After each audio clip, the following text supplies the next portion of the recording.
So, welcome to the board meeting of the Board of Vocational Nursing and Psychiatric Technicians. This meeting is being held on Friday, May 12th at the Department of Consumer Affairs Hearing Room South, room 102. I would like to call this meeting to order. I would like to thank the schools and all other members of the public who have joined us today, but for the sake of time, I will not be introducing those who have signed in, but we appreciate your presence. Could I please ask everybody to stand and join us in the pledge as led by my fellow board member and military veteran, John Vertito. Pledge allegiance to the flag of the United States of America and to the republic for which it stands, one nation, under God, indivisible, with liberty and justice for all.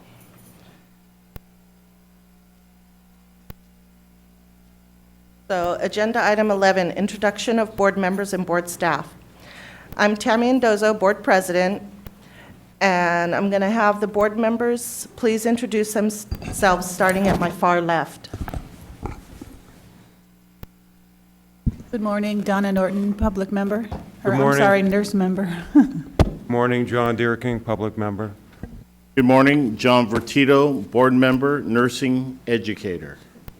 Good morning, everyone. I'm Bernice Baste Martinez, Vice President of the Board, Public Member. Good morning, Samantha James Perez, Psychiatric Technician Member. Good morning, Andrew Moreno, public member. Good morning, Ken Maxey, public member appointed by the Speaker. Good morning, I'm Todd DeBronstein, Psychiatric Technician Member and appointed by the Governor. Good morning, Cheryl Turner, Public Member appointed by the Governor. Thank you. At this time, would the acting assistant executive officer please introduce herself and staff?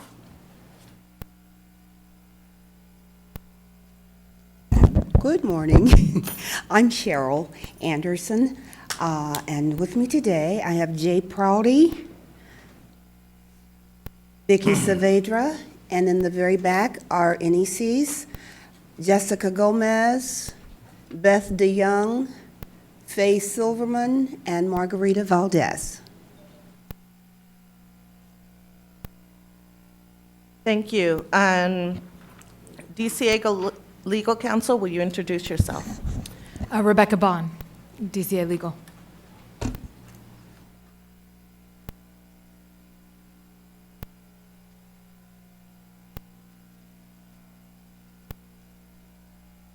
So that brings us to agenda item 12. This is a report from DCA Consumer Affairs Budget Office.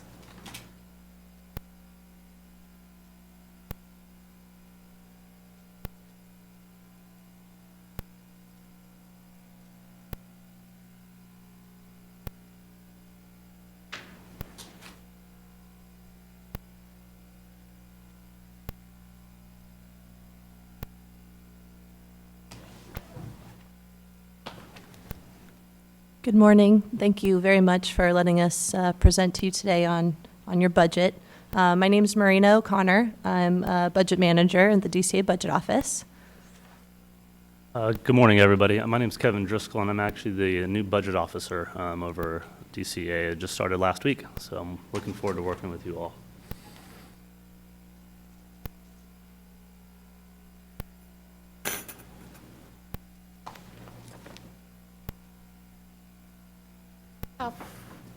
Do you by chance have copies for the board members? Yes, they should be coming around just right now. Thank you. And then we brought some extra copies for the public as well.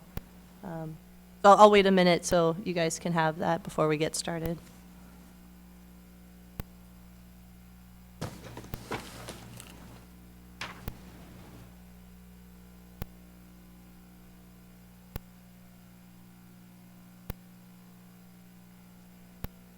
Should be 2 documents coming around for each of you.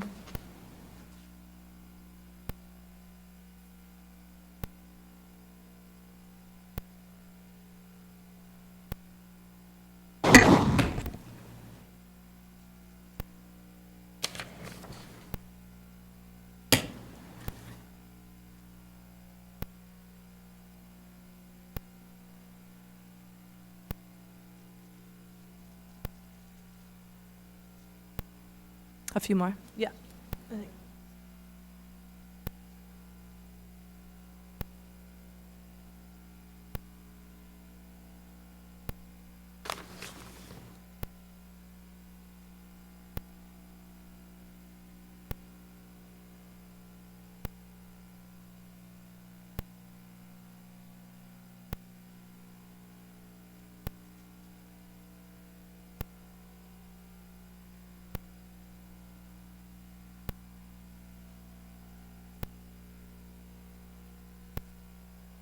So you should have one document at the top that says Budget Report FY16-17 Expenditure Projection March 2017, and then another document that says Vocational Nursing and Psychiatric Technicians Analysis of Fund Condition. So everybody has those documents? Okay, great. So I'll just first go over your expenditure projection document. That's the one that says Budget Report at the top. 16-17 expenditure projection, March 2017. If you're not too familiar with this document, this is what we use to project your expenditures to the end of the year. We provide the prior year actuals and what you spent as of this point last year as well. That's there for comparison, and we use that sometimes also in our projections. But the main point on the expenditure projections that I want to draw you to is at the very bottom right corner. You'll see your net appropriation line under the unencumbered balance column. It's the very last column. It says $437,238. That's what you're projected to revert this year. So you could call it a surplus or savings in your expenditures this year. So that's based on our projections. It's about 3.4% of your budget. So it's a, very healthy reversion. And what we're doing is we're working with the board on, of course, tightening up our projections, making sure we have accurate, as accurate as can be, numbers. And this is based on your expenditures as of March. We just got the April report out, so we'll be updating this with the next fiscal month. That's FM10. So we can provide that to you once we update the numbers with those projections. I don't have really anything in particular to point out on here other than your projected reversion, but if you have any questions on anything on this document or any particular lines, I'd be happy to answer that. Board members have any questions? Sure, yeah, of course. If you have, come up with any questions later on, that's fine. You can let us know. Okay, I'll just go over the next document, the fund condition. This is the 17-18 governor's budget fund condition. So you'll see the prior year actuals for 15-16, your current year budget, and the governor's budget for 17-18. So you'll see in the middle there, in red, there's a transfer from Psychiatric Technicians Fund. So as you know, the funds merged.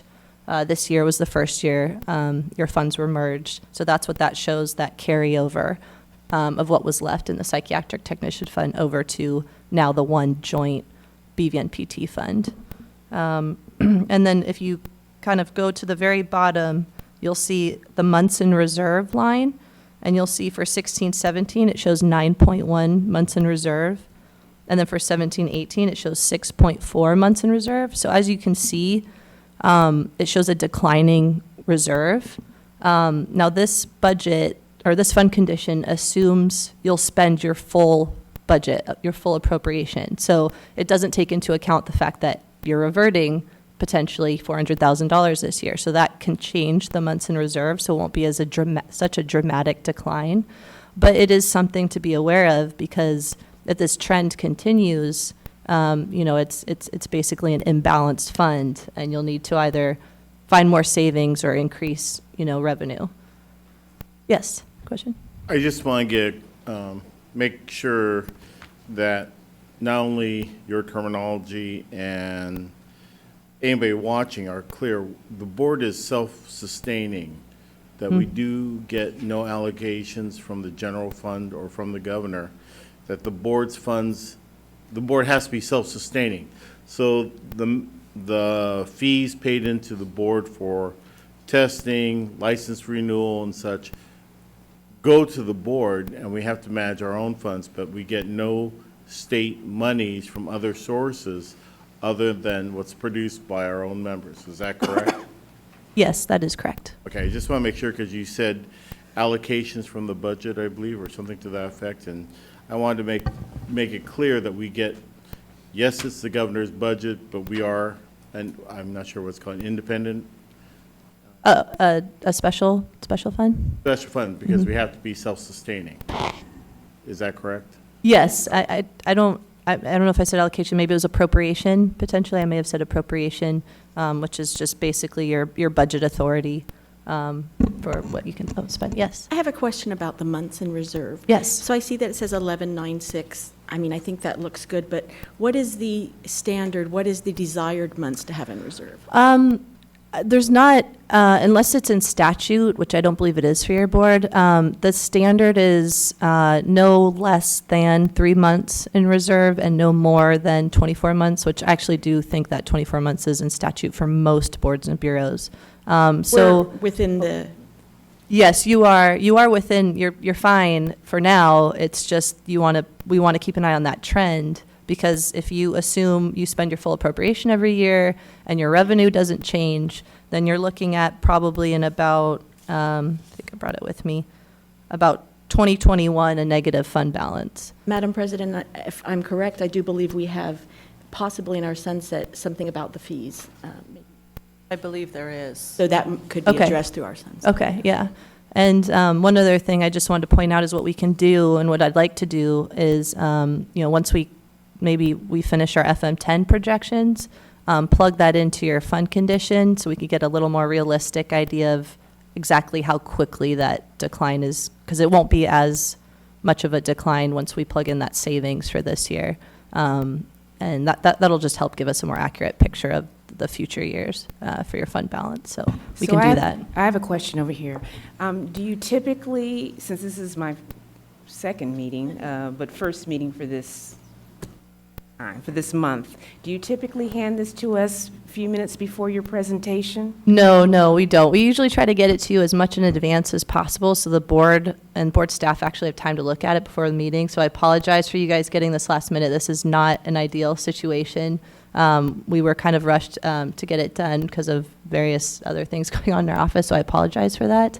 But that's definitely not the standard. We will usually get it to you ahead of time, so I apologize. I hope you'll take this as just a one-time Right, occurrence. I'm really unable to make a comment. Yeah, no, that's fine. without If you guys have having- any other questions after you've had more time to look at this, you can always, reach out to, Cheryl, can reach out to us with any questions. We're happy to answer anything, even after this meeting. Yes. Is it possible, it sounded like you guys were going to come back with updated numbers. Yes. Mm-hmm. Is it possible, and just tell me if it's not a good practice, but to give more of a historical perspective, like maybe back 10 years of how we've managed the months in reserve and... On the fund condition you're talking about? Yes. Okay, to see Because- kind of how it's maybe the trend over the last 10 years. Right, see how we've been trending over the Yeah, last... absolutely, yeah. The last few years, yeah, and it looks kind of dramatic. But for years, I've heard about the reversion, or the money that goes Yes, back. yes, right. Mhm. And watching those percentages change. But it might give a little bigger and better perspective. Yeah, absolutely. We can definitely expand what we're showing you. This was just for purposes of this being the governor's budget, so this is already a public document, but what we can do is we can expand it. You can look back pretty much as far as, the beginning of creation and project even further out. But what we can also do, which I think might be helpful from what I'm hearing, is provide you a historical reversion document so you can see maybe over the last, 5 years or so, what your reversion has been each year compared to, what we're projecting. So you can then see, okay, when were we saving a lot, when were we not, and that might help as well, I think, if that sounds okay. Yeah. Yeah, because Okay. that's only one piece of the whole pie, Right, right. It's like how many Mhm. licensees, Right. how many are we projecting? Mhm. There's a lot of other projections. that- Absolutely, yeah. Thank you. Yeah, sure. John? Thank you. Ma'am, I'm looking at the first page again, and one of the things on any budget is that we got to live within our means. And I'm noticing in particular Departmental Services, OIS pro rata. Hmm. And if we take a look at the form, in year 2016, March 31st, 2016, we spent 1,224,000, and then the actual expenses were 1,614,468. Hmm. And then our budget stone, I'm not sure what that is. It's estimated that we're going to spend 1,897,000, and that we already, as of this date, we're at 1,422,000. It keeps going up, and we are pretty much at the mercy of those departments or services that we use. How can you, or how can you suggest how we can live within our budget, but we have to use these services because it's administration, payroll. Right. How do we plan for a budget when the person that we have to take services to charges us X amount? Right. I know we have to use the services. I have no problem with that. But do you have any recommendation to help us plan a budget so that costs do not continue to rise significantly? Because if I read this correctly, we spent 1,614,000 last year, and we're prone to raise about another 300,000 plus. This year is 1,897,000. And I understand the complaint units, our enforcement units are getting hit. We're getting more complaints each year, which require more investigation, both sworn and unsworn. So we're using DOI and legal services. But any recommendation how to get a handle on these costs that keep rising? Well, a couple of things I want to point out is, first is you will always be budgeted for your departmental services, meaning the department would never charge more than what you're budgeted for. So you will never, ever go over your budget for departmental services. So you always have the appropriate budget authority and appropriation for your departmental services. So just wanted to make that point. The second point I want to make is we always project full expenditure of departmental services, but in reality, you can end up with a savings. We just don't know until the end of the year when we, do our year-end calculation. So we're always going to project full budget just to make sure you don't spend that money on other things, but you could end up with savings. So we don't really know till the end of the year. But as far as if you're seeing the trend, I don't want to say there's, not much you can do, but I mean, these are all shared, right, across all the boards and bureaus, and there's different cost calculations to determine how much each board pays of those departmental services. So I can't tell you, I'd have to go back and look to see what the increase, was a result of, but I just want to point out, you may not necessarily end up spending 1.8 million on OIS. It's just, these projections are based on whatever data is available at the time, which is usually about, a couple of years old of data, once the fiscal year ends. So, that's just used for the projection, but it could end up going, a little bit down, a little bit up. It's hard to say what the end will actually end up. It is, but I can only base this on my own experience as a head of household. You only have you have a set income for the amount of money that you earn, and then you spend it. But you get to choose where you shop and how much to spend. And I know pro rata, it's already set. You don't get a choice in where to go shopping. I mean, we can't go to Lawyers R Us because we have two really good lawyers here, but we have to use the services that are available to us through DCA. But I just want to make sure we get a handle on it, because I'm seeing increase every year. And can't run a budget on not being able to set your expenditures. Now, that's my home because, you know, go over budget, but, you know, we need to be fiscally responsible to our licensees who pay the money, and by extension, the people of California. So I'm trying to reach out and understand this area of budget where I understand it's a fixed cost. I understand we have to go to them, but we try to talk, we try to manage, but sometimes it's not easy. So I'm trying to look for ideas. Okay. But it was nice to know that you won't charge us more than we have budgeted for. No, so. definitely not. Okay, thank you. You're welcome. Any other questions from board members?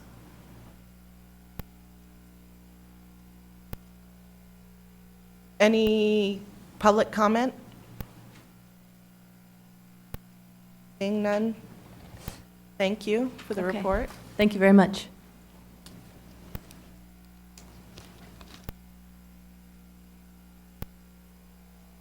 Agenda item 13, the report and recommendation and possible action regarding the 2017-2019 strategic plan.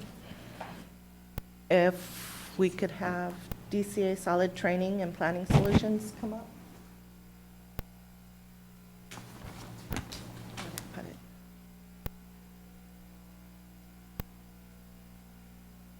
Yeah. There you go. Good morning to you all. Did you all have a copy of the strategic plan? Yes? Okay. So I'm Elizabeth Cornell, strategic planner with Solid. I was a co-facilitator at the strategic planning session last year, and this is my coworker. Arai Bakir, also with Solid. Arai Bakir, E-R-A-Y. Last name B-E-K-I-R.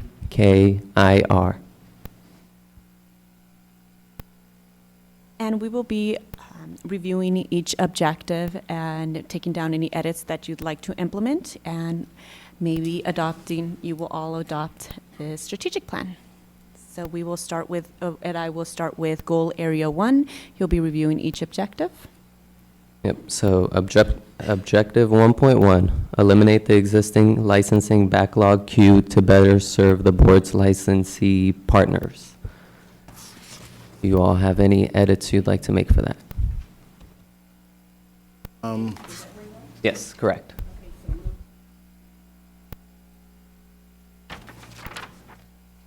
That's correct. We're just reviewing the objectives today. I'd like to point out that licensed vocational nurses and psychiatric technician, the title is a professional title, and I would appreciate it that when you refer to these professionals in our specific plan or strategic plan, please capitalize vocational nurse and psychiatric when referring to them. I'm noticing that they are small case letters and then followed with a parenthesis of LVN and PT. I would like the appropriate respect to the people who hold these titles and have them respected as professionals, please. Definitely. So would be probably like page 5. Capitalization Yes. of the LV and the PT. Definitely. We will implement those edits throughout the strategic plan. Yes, it is. I would appreciate it. Thank you. Okay, that is noted. Moving on to objective 2, if no one had anything for objective 1. Okay, objective 1.2, process all licensing applications, renewals, and other matters in a more timely fashion and in accordance with performance standards to better serve the board's licensee partners and to protect the public.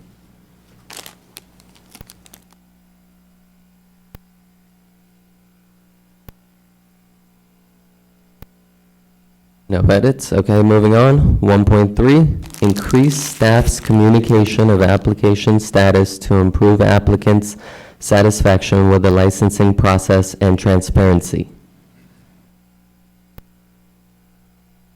Okay, moving on. 1.4, train and develop staff to the appropriate. I do have a question. In terms of, and it's probably more of a format, and I know, Elizabeth, when we discussed it at the session, we talked about some things. Will we later add timelines? Because to say, for example, 1.2, to process things in a more timely fashion, what does that mean? Is there a time limit, or? That is for the board to decide. If you have a specific time period that you want to put in, we can definitely do so. Would you recommend that, or? We do. Actually, we do recommend objectives to be SMART objectives, Good. and as we had discussed that in the strategic planning session. So if you want to put an actual number in there, that would make the objective more efficient, more effective. Yes. Donna? Yeah, I would just be smart, or just make sure the people are aware. SMART is specific, measurable, attainable, realistic, time and task oriented. Thank you. And that by putting in these types of goals, we have a measure of, we have a goal or a statistic to be able to determine how far we are processing and meeting these goals. So by putting in a SMART goal, a metric for determining our progress, our progress in meeting these goals, that's something that we can hold ourselves accountable to by having a metric to determine our progress in meeting it. By the way, I am also a strategic planner, so I understand what you're saying, but you're right. I would appreciate if we, that's something you could have brought up for the education of the board about SMART goals and metrics to show progress in each of these areas. The other thing I would suggest, if we can't use numbers because of the change, using a red, yellow, green level to indicate we are working at yellow, green indicating we have met it, yellow means we're working towards it, and red meaning we haven't started, because one of the things here is that we have many goals but only few resources, and we have to set the priority on which goal to achieve, and we should devote whatever resources we can to our priority. But since there are so many goals and so many sub-goals under each area, we have to watch what resources we have available. And one of the things I would hope my colleagues would consider is giving guidance to the EO, our acting EO, on where we should put emphasis on each area before we start moving on to the next goal, so that she knows where we feel should be priority within each goal. And that's just a recommendation. Donna?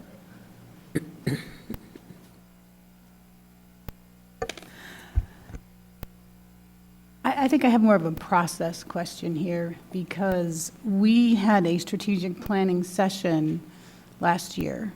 Correct. We developed these goals. It was my understanding that Solid was going to go back, put it into a format, and bring it back to us for review, because we did not, at that session, put the things in that we know need to be there, i.e. timeframes. Correct. So for myself personally, I don't think this is the forum or that we have time on this agenda to place timeframes and parameters and do SMART goals, because that will take us all day. It took us all day to develop the strategic plan, and this is the first time that we're seeing this since that time. But we were criticized for not having a strategic plan, even though that we had started down that path. So I don't know how my fellow board members feel, but I think it's inappropriate to go through this and expect us in this forum to make a snap decision about putting in goals and timeframes and all of that. I think we need to review it, but there needs to be another session or a meeting in some format to create those SMART goals and put these timeframes in and then bring it back for adoption. I see what you're saying. I see what you're saying, Donna, and I agree with you, but I also know that we need to get it. If we do have another meeting, it's going to have to be soon, because we need the strategic plan out there, and we've been asked about it by the legislature. And so it's a top priority, so whatever, Madam President, you decide to do, it needs to be done quickly.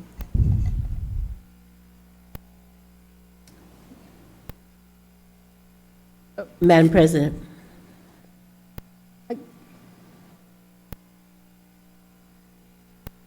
John? One of the things we could do in today is go through with it as being presented and approve the concept. So we have a strategic goal and then ask for a planning session for refinement. And my recommendation is if we do a refinement to get the specific metrics in, we open it up not only to our shareholders, but I would ask that we include at least one person or a couple people from the board from each of the major areas being affected, as well as board members, so we get a 360 degree on the people who have to implement it, work within it, and then supervise it. John, I agree with you that there should be input, but we already did that. We did that in August. We had the public there, we had the schools there. It was I might say, excruciating process to get down to these goals that we all agreed on that day. So these goals, this strategic plan, we've already agreed to. So I don't know that even we should be tweaking it that much. I mean, we went through this process, and it was not an easy process in August, if you guys all remember this. And we agreed to this already. And there was stakeholder input, and there was public input, and there was school input. I don't want to redo what we've already done either. Well, the idea is not to redo it, but to identify the metrics, because we have to have the buy-in from all levels. You're right, we did this level. Yeah, we did it already. But implementation needs also the buy-in of all levels to get maximum participation, effort, and support, because if we don't reach across the board, the people who actually have to do this, which is our employees, and the people who have to go through, which is our stakeholders, we're not on the same page. We set different expectations. And if we all work together to set the expectations of a SMART goal, then we get buy-in because everybody had a chance to give their input. Everybody has a chance to know what the expectations are. And then we're all on the same sheet of paper to move forward. I feel like we've already done that. So, a strategic plan is very fluid.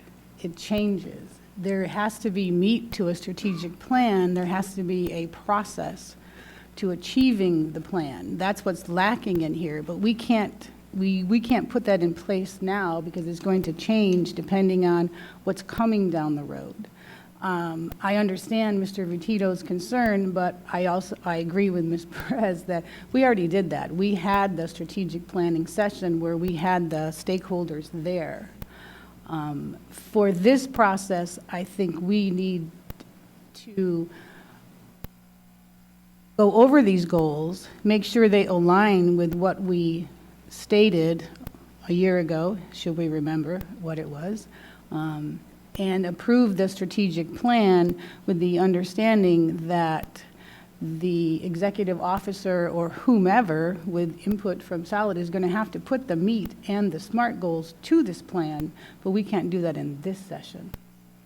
That was my concern about wanting to immediately put a date in there. I don't think we can do that here. I think we approve the plan as we have it before us, unless there's something glaring that we're like, we did not say that, or we did not agree to that, and then we, if needed, and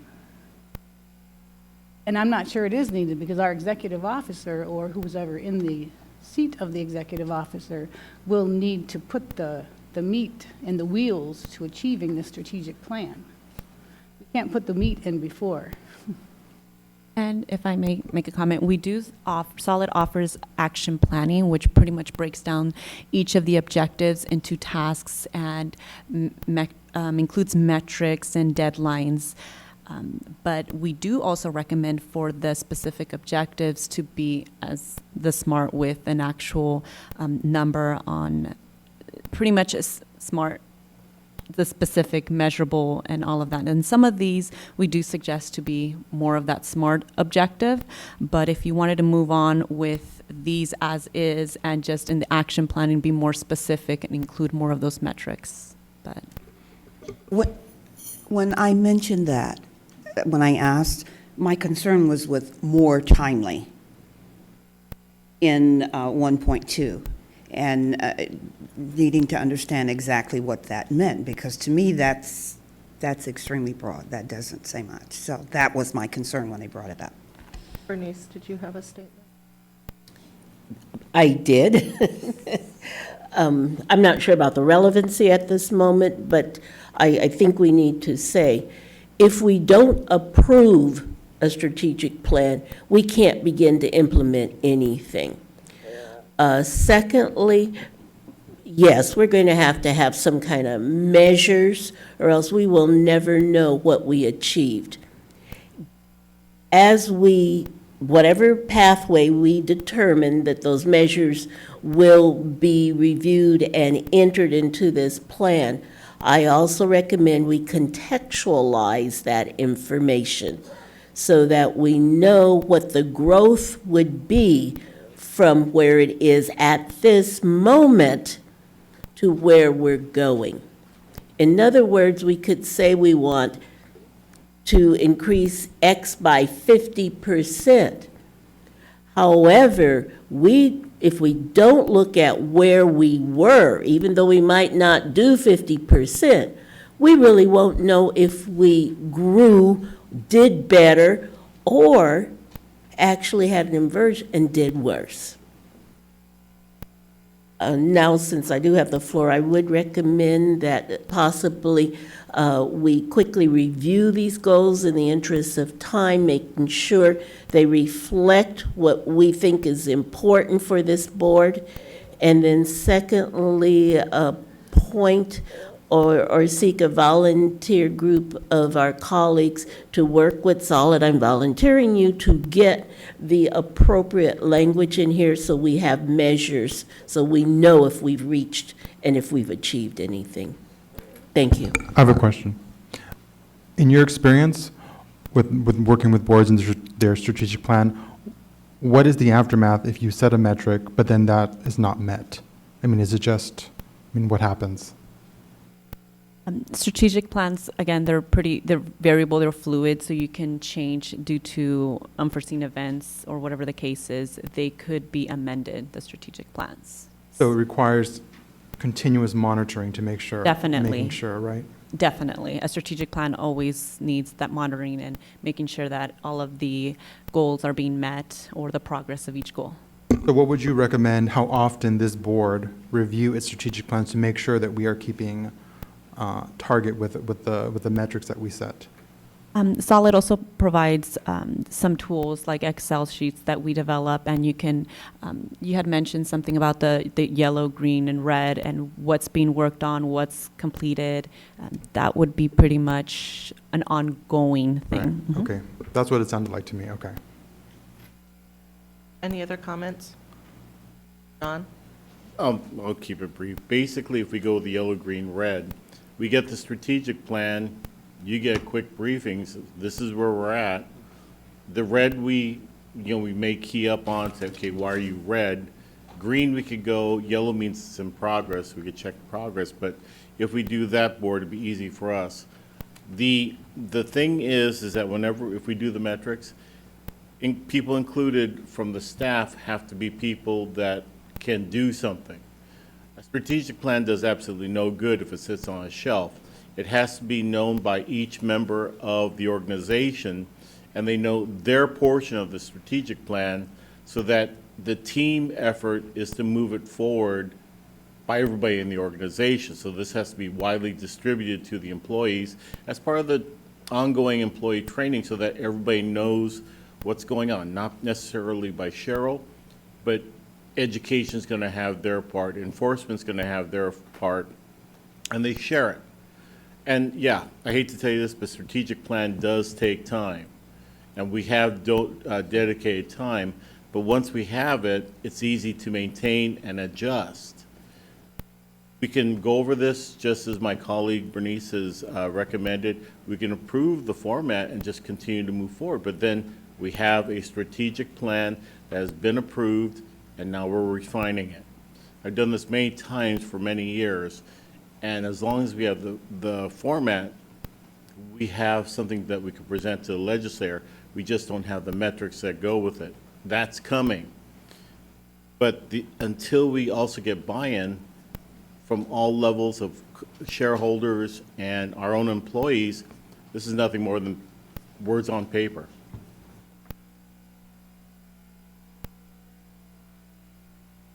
Yes.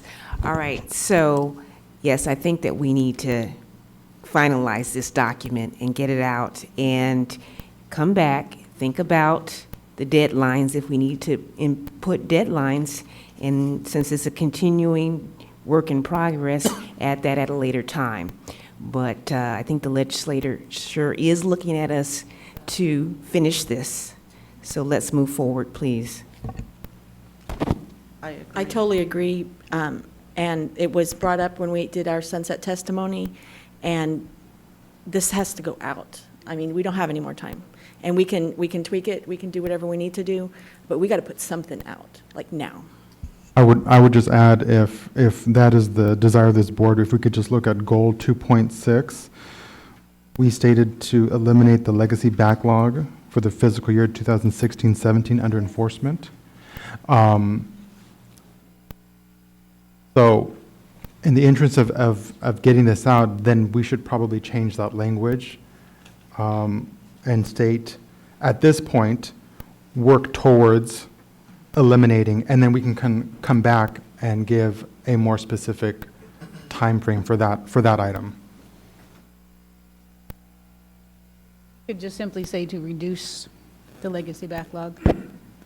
I mean, we had high aspirations in August when we did this strategic plan, and I don't think we anticipated that we wouldn't be seeing it again for 6 months or more. So I agree, we should reduce backlogging.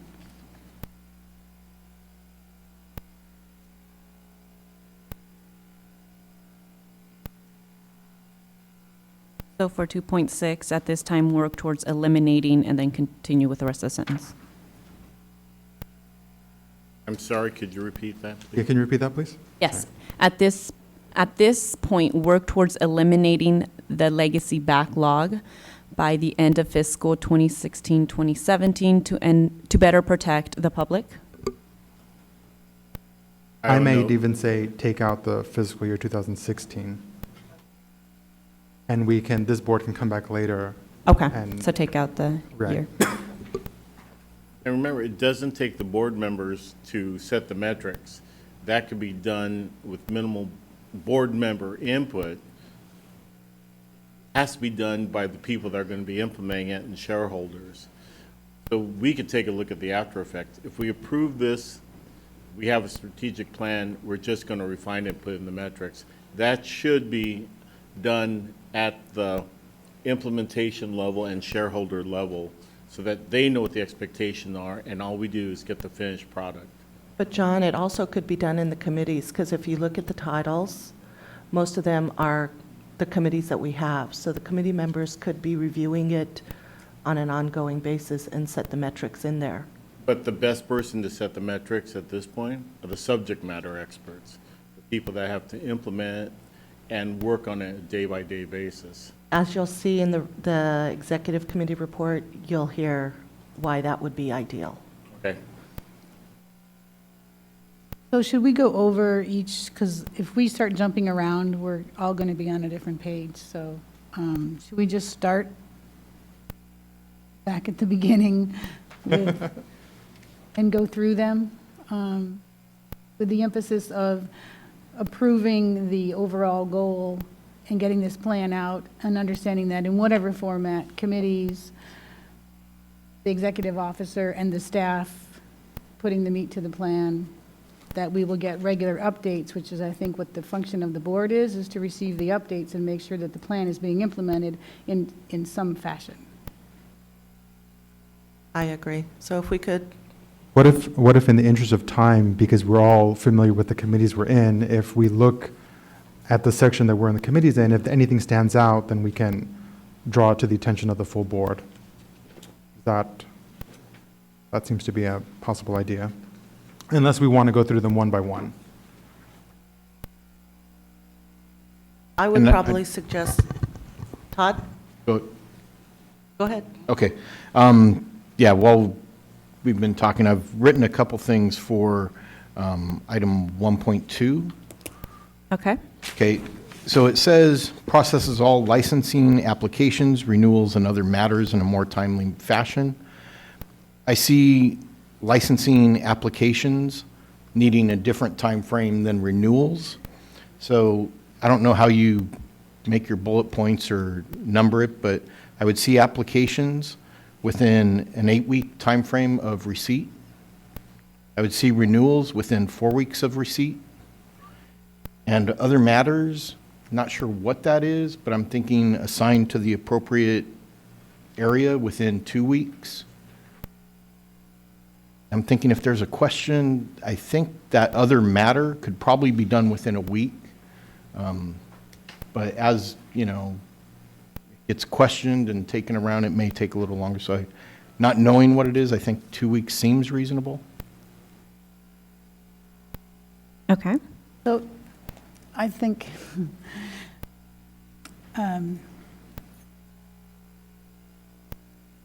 our strategic plan and the plan itself is a aspiration of what we want to achieve, right? So what we want to achieve is processing all licensing applications, renewals, and other matters in accordance with performance standards to better serve the board's licensee partners and protect the public. We can keep our goal as that. That's a very noble goal.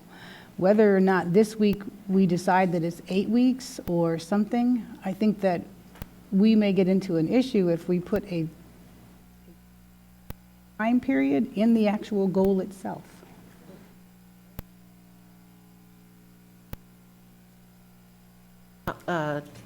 John? Thank you. Lady and gentlemen, please tell me if I'm wrong. But to address Mr. DeBronstein or Todd's comment, we'd probably do a sub-goal of 1.2.1, 1.2.2, 1.2.3, and each of them would have their own signal to indicate of those 3 sub-goals, where do we stand? And then the status of 1.2 would be determined based on the combination of all the sub-goals to determine what is the overall goal status.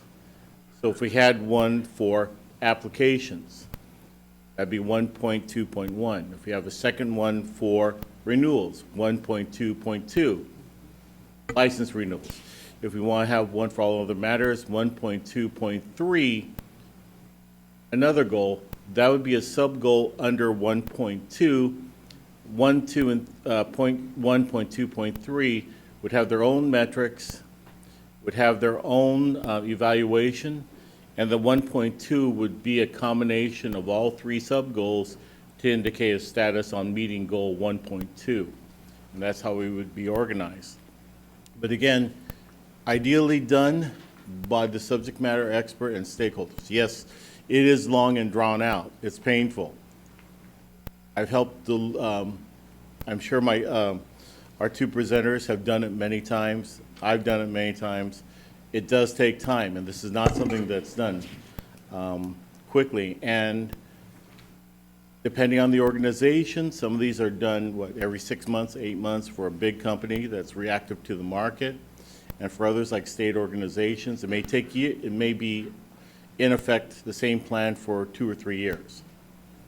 So, you know, it's painful to get it done, but once it's done, it's easy to maintain and update once it's done.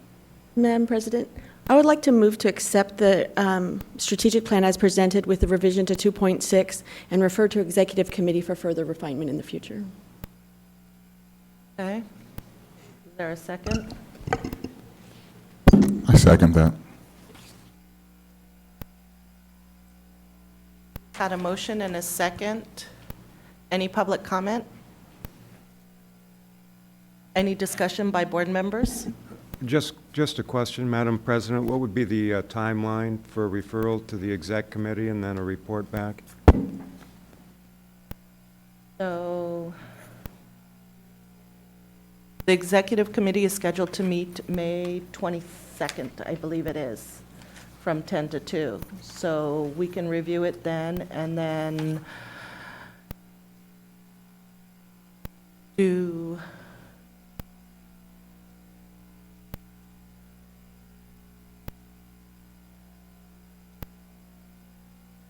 would an appropriate timeline be to bring it back to the board at the next board meeting?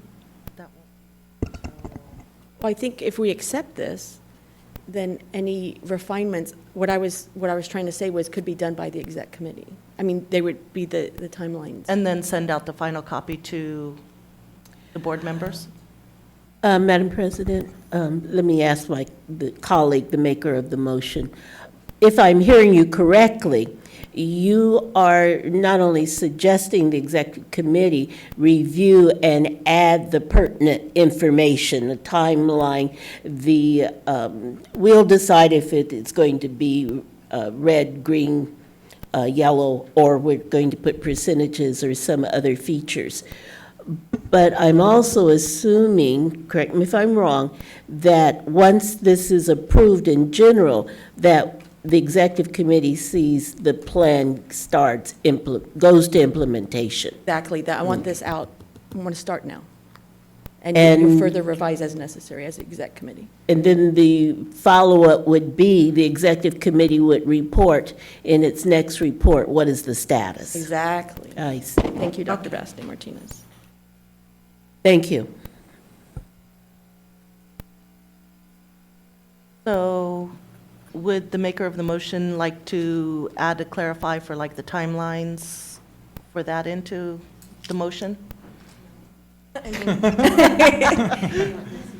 No, I don't think it's necessary. no. So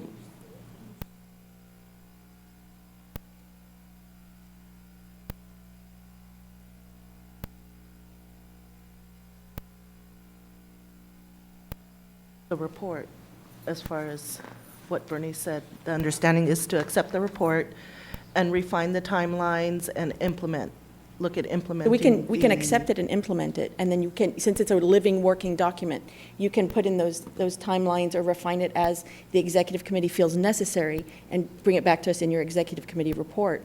But we need to accept this and start implementing it right away, and you can refine it in your own committee. Okay. So we've had a motion and a second. Donna? I think we're in discussion portion, right?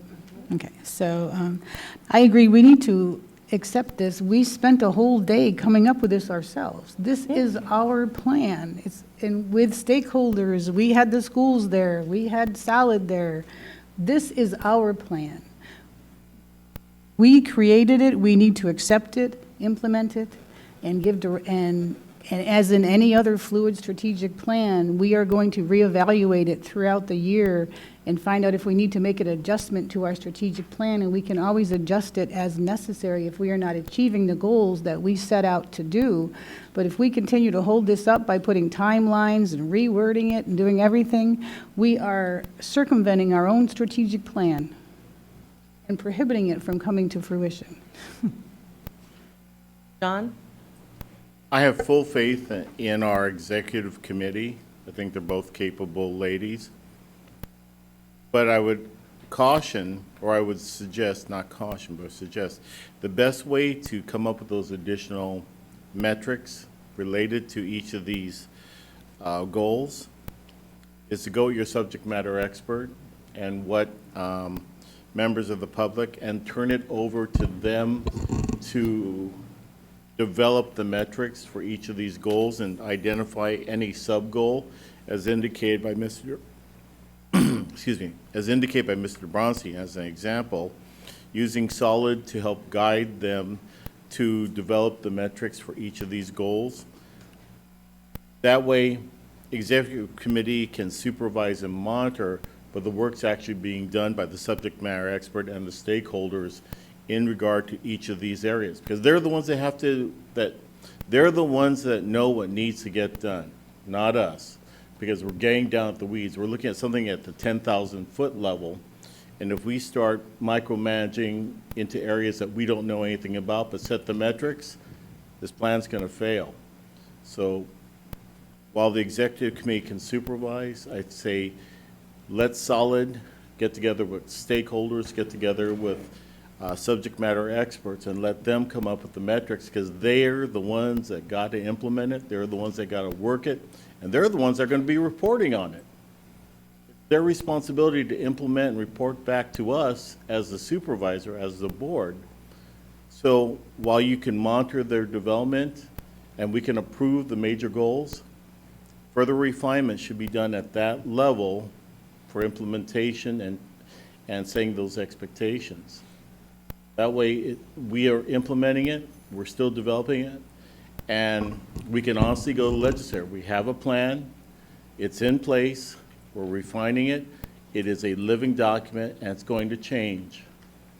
So by moving forward, as my colleague stated with the motion, we approve it. We're now in the beginning of further defining it.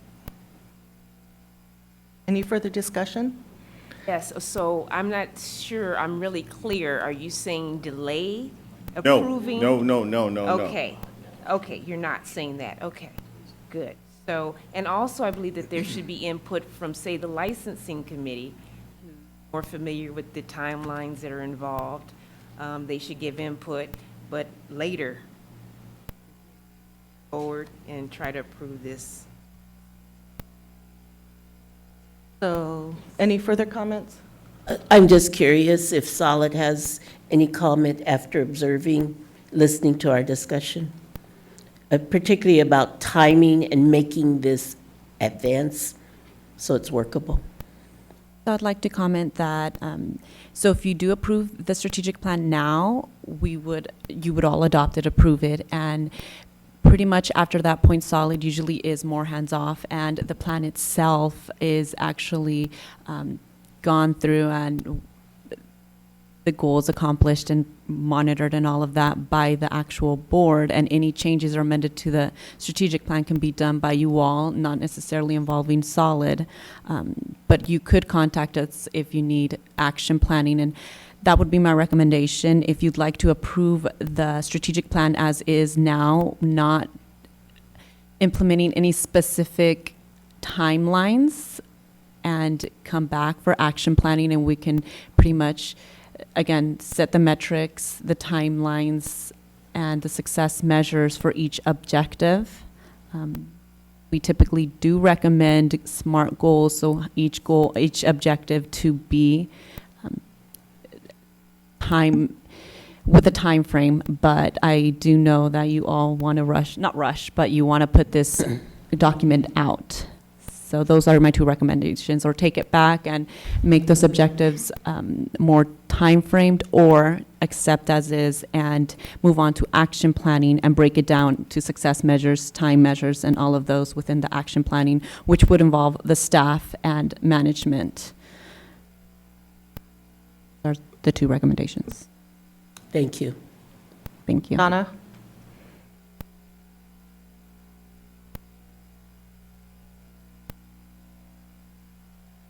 I think we don't want to rush, but we do want to rush. It's been 9 months. I don't think any of us anticipated that 9 months after we had a strategic planning session to set the goals and the mission of this board, that it would take 9 months to see it again.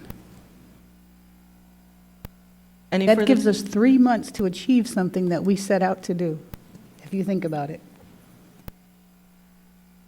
Any further comment? Just a question for clarification, Madam President. So my understanding is the way the current motion is framed, we would approve this particular item, this plan, and then the metrics would be determined at a later point, spearheaded by the executive committee. Is that right? That's my understanding. Thank you. John? Just a question of Solid. You guys have worked with other boards and commissions on developing, and other organizations, I assume, in DCA, to develop strategic plans. Is that correct? Correct. How long does it take some of these other boards to develop their plans, and what time frame do they meet? Is it daily, weekly, monthly, or like our case, one session and develop to this level? To meet each objective or to adopt the plan, sorry. To build the plan to the level that we're discussing to include metrics. The strategic planning process itself takes about 3 to 4 months. That's including the environmental scan all the way to building the actual strategic plan. And afterwards, the plan is adopted or approved and adopted within the next board meeting, which usually adds up another month or two, depending how far out the next board meeting is. After that, they come back for action planning. Typically, whatever their availability is, probably can take a couple months, 2 to 3 months. I don't have specifics on how they monitor their strategic plans and implement their goals. I'm not asking that part. I'm asking about time frame for development. Are they meeting once a month, or they met the one time and? They met the one time during the strategic planning session. That's when they developed the strategic plan. Once that was completed, Solid took it back and actually put it together into that document that you have in front of you, this actual strategic plan. We then provided it to the EO, and they distributed it to their board members. Obtain any feedback, gave it back to us, and then we present the final document during the next board meeting where it's adopted with any changes if they have any edits.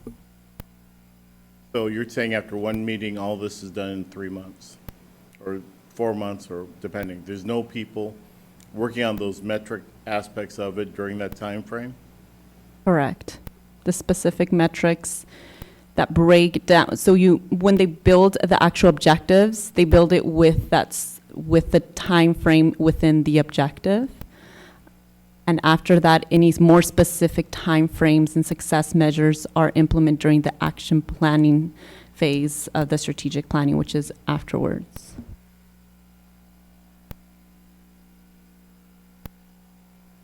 Thank you. Donna? So I think I heard you say that there's a planning session. We have the planning session, which we did. It goes back to Solid. Solid does it. Solid creates what you created, gives it back to the EO. Then it goes back to the board. The board reviews it, tweaks it, gives it back to Solid, who makes the tweaks, then it comes back to us for approval. Is that what I heard you say? Correct. In a Approval. nutshell? Okay. So the part where we're at right now is just unfortunate that it has taken 9 months for this to come back to us. The situation that we find ourselves in is that it did take us that long, and we do not have, well, I guess we could take the opportunity to not approve it, tweak it, send it back to Solid, have them put the measures in that is needed, and then come back to us, which will only delay us one more time. And by that time, we will already be past the fiscal year that we set in place. So what is your suggestion that we do at this point? Because it seems that there's a little bit of uneasiness with the board approving this as it is. The two options that I stated earlier, I would suggest. I would like not to suggest. I see there's two sides here, and those are the two options, either approving it, then implementing those specific metrics and measures, timeframes during action planning, or not approving it, and like you said, editing that strategic plan and then approving it next board meeting. Madam President. I think we have a motion on the floor to approve it. We've had discussion. We have a first, we have a second, we've had discussion. Do we I need have one more public comment and then we comment can vote? I have one more comment first. On 1.2, can we just have it state, line out in a more timely fashion and just have it state process all license application renewals and other matters and in accordance with performance standards to better serve the board's licensee partners and protect the public? Sorry, can you repeat that? To strike out in a more timely fashion and just have it process all licensing applications, renewals, and other matters, and in accordance with performance standards to better serve the board's licensee partners and to protect the public. Okay. Madam Chair, Yes, may I call the question thank you. and take this to a vote? Thank you. So there's a motion on the floor to accept the strategic plan and to send to executive committee to refine and implement. As they see necessary. As and implement necessary. right away. And we'll do a roll call vote, starting with Donna. Yes. John? Yes. John? Yes. Bernice? Yes. I'm a yes. Samantha? Yes. Andrew? Yes. Ken? Yes. Todd? Yes. Cheryl? Yes. Okay, it's been carried. So, thank you. Thank you. So Thank you. And strategic plan has been approved, as is, with the edits you provided. thank you. And then we're going to go to the, where did I?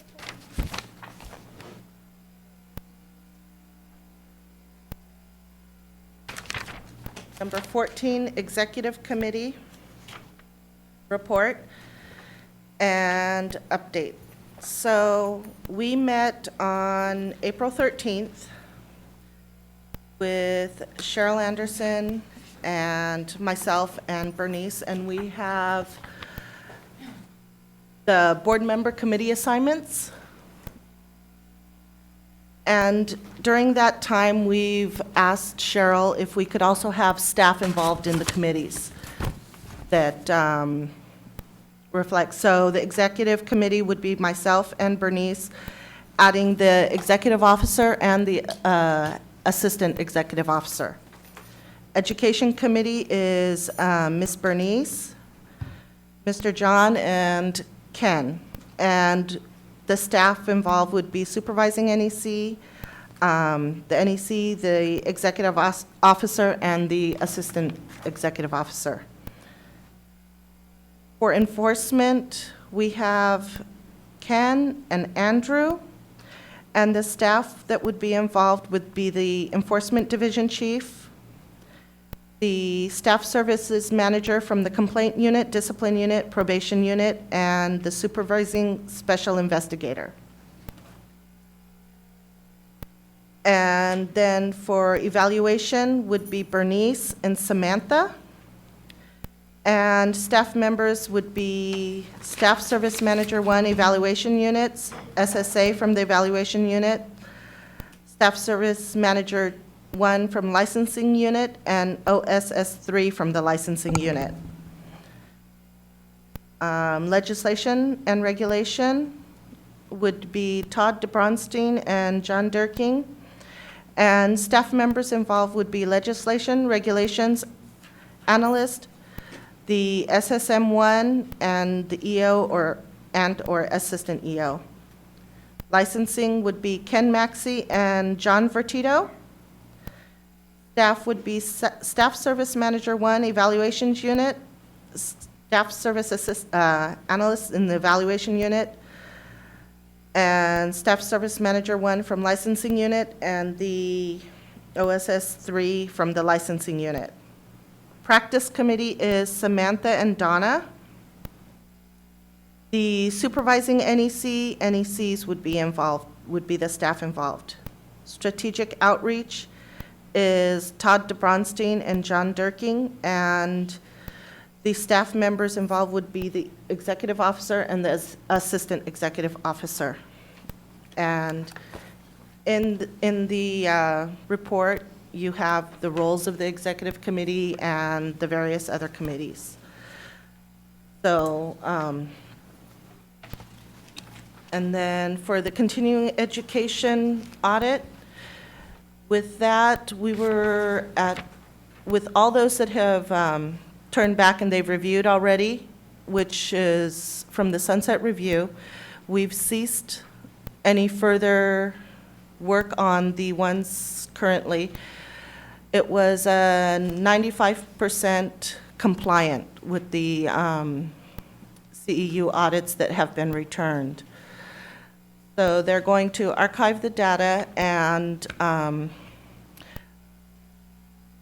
I would like to, actually, I'll make the motion after. I would like to send it to the evaluation committee to come up with a plan or policy so that the future CEU audits could be done in a more timely and spread out fashion. The sunset review, the board has submitted their answers to the question to the legislature. And as far as I know, we've not heard anything further from that. So do we have any public comment? I'm going to. Oh, until I make. So is there any discussion from the board about the report? Donna? Thank you for the report. I like getting the report from the executive committee. I have a concern about the committees, and I'm just speaking for myself personally. Okay. If I agree to do something, then I want to be able to do it fully. I've had discussion with the executive officer before, with our executive officer before, about the fact that I work full-time, 40 hours a week, and it is very difficult for me to get off additional time outside of the regular board meetings and all of that. We had discussed whether or not the committee could meet at 5:30 p.m. That doesn't seem to work out for the staff, so I would like to not be assigned to a committee, because I do not believe that I can regularly and honestly fulfill the role of being on that committee if there is specific times that they have to meet. Cheryl, is it a possibility to see if on the days that the particular committees that need to meet later could probably alter the work hours so that staff could probably accommodate meeting at a later time? I don't know if that works for her schedule. Yeah. I know, whatever works for you, Donna. I know that your schedule is more prohibitive. But I think that for the practice committee, it does need to be a VN, and I think that you're the perfect person to be on it. So I would hope that you would stay on it, but I do understand that your schedule is tight. So I do wish to be on the committee. I just cannot commit to something that I don't want to come back here and go like, oh, she was absent, oh, she was absent, oh, she was absent, because that's not my character. So if we can arrange it so that they could be like, I can likely arrange with my employer to be off 4:30, 5 o'clock-ish, but it's very difficult for me to get there at 1 p.m. It's almost impossible. I'm flexible, Okay. whatever you need to do. So Cheryl will look into that and then if not, then we'll make other arrangements. So I would, just to formalize the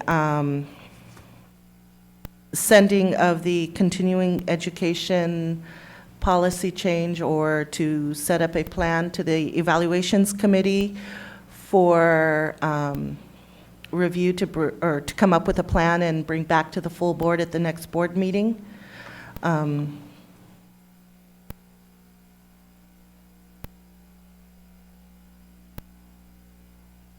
So I would like to make that motion.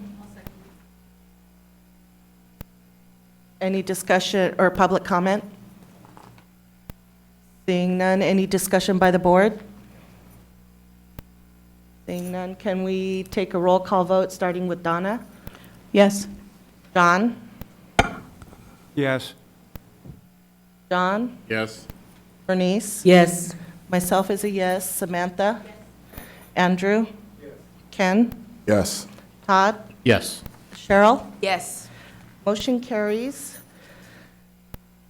to send the continuing education for them to evaluate and bring back to the next board a policy. Thank you. That brings us to the agenda item 15, the Enforcement Committee report and recommendations and possible actions from Andrew Moreno and Board Member John Durkin. Question just on clarification. Typically, in the past, when the enforcement committee meets, we have a chance to review the notes before they're presented. For this instance, I don't believe we had that chance. And I'm just wondering, was it just a timing issue? Because I liked it when, before it came back, members of the committee could look at it to review it and then give their approval and then sending it out. I believe this time, because it was a timing issue and we had the sunset review and the other audits going on, Okay. that was the reason for the late timing. Okay, but normally that will be the practice. Yes. Okay, very good. So, Member Durkin and I met on May 2nd. We extended the invitation to the monitor, Mr. Frank, who's in the audience. He was present at that teleconference. We discussed the matters of staffing, and in particular, filling the position of the enforcement chief, which is yet to be filled. That was a concern that was brought up by those in the discussion, in the meeting. Andrew, can you get closer to your? Sure. Thank you. As I understand, we had, previously in the enforcement, when the enforcement committee met, we had Shannon, who was kind of acting as the de facto contact for the enforcement committee, but her last day is actually today.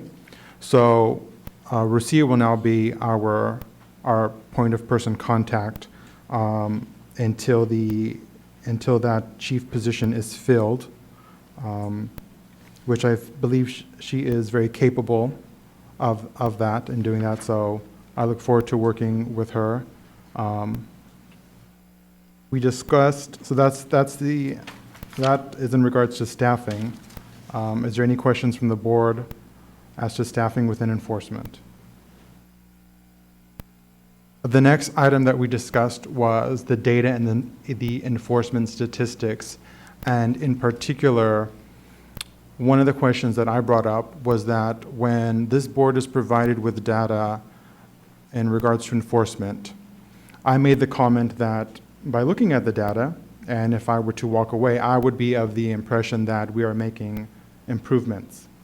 And I asked the monitor who was present, Mr. Frank, if that was his opinion as well, because I've heard different discussions as to what we hear from the enforcement in terms of improvements, and then in comparison to comments from the monitor where the enforcement progress does not seem to be as bright. So I wanted to have the discussion as to why is there this discrepancy as to what you're telling us and what staff is providing us, and just to get a better understanding. And we discussed that previously the monitor was working closely with staff, and they were able to kind of dissect and vet some of the data. However, that process, for other reasons, did not continue.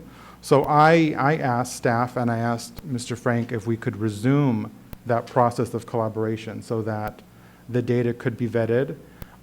Staff from the board on that phone call agreed that that was helpful. And Mr. Durkin, I believe, also agreed that that was beneficial. So where we left off was that DCA was going to confer that Mr. Frank, in his contract with us, would be able to have the time to work with staff more closely so that in getting data from enforcement, it's more accurate, so that we don't hear two sides as to one, we're making improvements, and the other, that we're not. So I was looking to see how we can collaborate more. And we're going to be meeting again in June. DCA is going to return and let us know whether or not, in terms of the contract, Mr. Frank can dedicate more time to doing that. I think that would be helpful. Is there any questions or any thoughts on that? I just had a comment on the agenda item 15, the memorandum where it says Enforcement Division report. I mean, am I wrong? It seems clear that there is improvement. It says we see a 41% decrease in overall average days to complete cases, 44% decrease in average days to close investigations without discipline, 12% decrease in average days to complete discipline cases. And then on the few pages later on the overview of enforcement activity, the bottom right corner, the bottom number has gone down. It's 844. It's still not where it's supposed to be, but it's gone down. So I think the Enforcement Committee is doing a good job and working cooperatively with other stakeholders and staff. But I think per this report, I mean, I think let's give credit where credit is due. There's some obvious improvement. And that's a very good observation, and that's why I asked that question, which is exactly what you stated. I said, in looking at this, I can walk away and think, wow, we're making a lot of improvement. And I just wanted the monitor to also confer with that. If the board feels it's beneficial, and if Mr. Frank is amenable, maybe he could explain what he meant in that discussion to kind of bring some of that discrepancy to light in the context of always working together and being collaborative and how we can vet the data. I don't know if you're comfortable doing that, if that's appropriate, but it may answer some of your questions.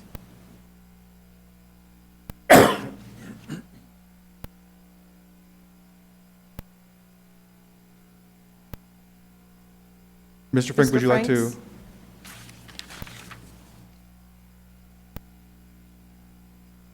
And he was also a member, he also participated in the teleconference, so then he can give his perspective as well.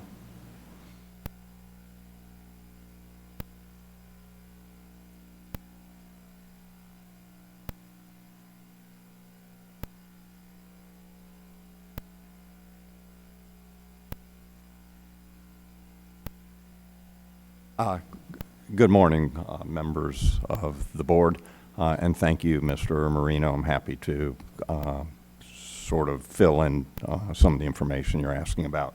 Thank you. As we discussed at the meeting, I'm happy to work with staff to, as we did before up until sort of August, September, where I would participate in a process of reviewing the board's statistical data and highlighting areas where there were questions, anomalies, inconsistencies in the data for the board staff to research and, where necessary, adjust or correct the data to improve the quality of the information that was being provided by the board. And so there was a fairly fluid process that was ongoing up to that point, where we jointly kind of concurred and had consistent data, the data that I was using in my reports, and the data that was coming forward to the board at its quarterly meetings. And at that time, I think the Enforcement Committee was just resuming activity. And as you may recall, at one point, I think data was not brought forward to the board at one of its meetings in the fall because there were questions and problems with the data that needed to be corrected. And so that data was withheld until we were able to clean up the data. And a lot of that information is provided in my prior reports. Report number 1, 2, and 3 all had sections dealing with and talking fairly extensively about data quality and consistency problems that were identified and how those were corrected. That process did not continue after September or so. The board no longer shared its data, board staff no longer shared their data with me prior to it being brought forward to the board. And separately, I was provided by our data from the board, which I then used and prepared my reports and based my analyses on.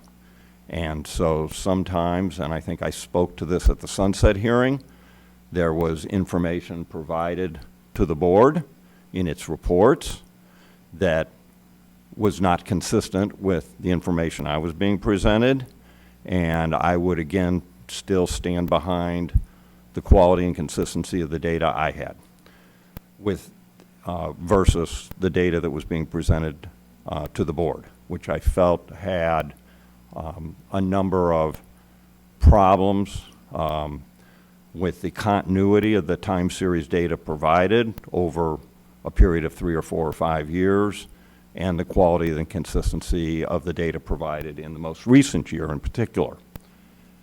And then taking off from that point, I brought to the committee's attention more specifically the data presented in what's called the monthly enforcement statistics, or stats report, which is also included in your board package, as opposed to the annual data over the last 4 or 5 years. So the monthly enforcement stats data has data by month for each, for the last 12-month period. And I discussed with the board that when I look at how the board is doing now, I weigh much more heavily how it's been doing over the last year as compared to, say, the prior year, or over the past, say, 6 months compared to the prior 6 months. Because we've kind of moved past the point of saying how are we doing, say, in 15, 16, compared to how we were doing in 2011, 12, when the board had just awful, awful problems. And there are tremendous inconsistencies in the data for, say, 2011, 12 and 2012, 13 compared to, say, 2015, 16 after a number of changes were implemented. So I am, look, when I'm talking to you about how are we doing now, I weigh much more heavily how are we doing over the last few quarters. And in particular, I've discussed many times now that the improvements that were realized in comparison to prior years stalled in the fall. And so I am looking more, again, more closely at the monthly data beginning in the fall of 2016 compared to the prior year, and how we're doing since then, November, December, January, February, March, April. And that data, if you look at the monthly statistical data, paints a somewhat different picture in terms of, are we stalled, or are things improving or getting worse? The more significant problem right now is that that monthly data is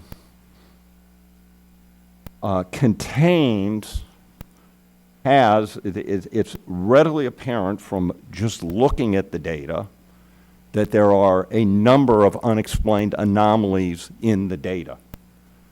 And so when you're looking at your annual data for the current fiscal year, it is data built on that monthly data.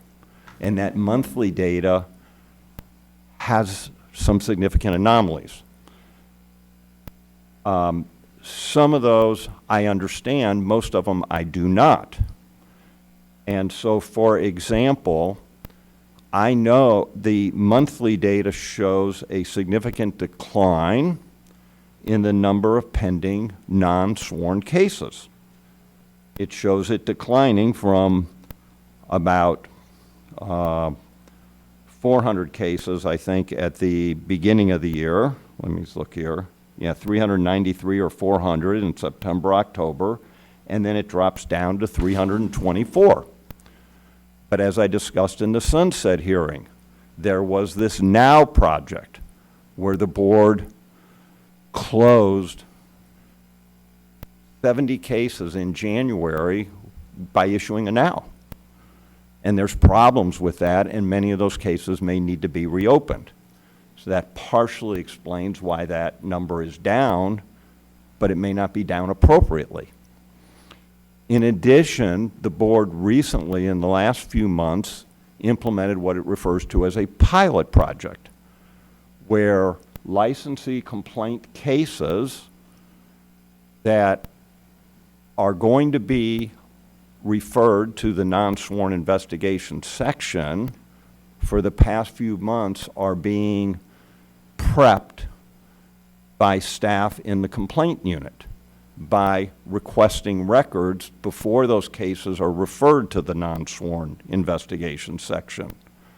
Well, over the past few months, about 75 cases have been retained in the complaint section while they collect these records, and then they're going to refer them to the non-sworn investigation section. Those 75 cases are not, if you will, in my mind, not being properly opened. They're being opened as desk investigations. And then when they get the records, they're going to close them as a desk investigation and then open it again as a non-sworn investigation. And then actually do the investigation. So they open it as a desk investigation just for purposes of collecting the records. They're not really doing the investigation. So what that is doing is it is overstating the number of pending desk investigations. And so you see, for example, the number of pending desk investigations goes up from like 428 to 504 in the last few months from February to April. And conversely, the number of pending non-sworn investigations is understated by 75 cases.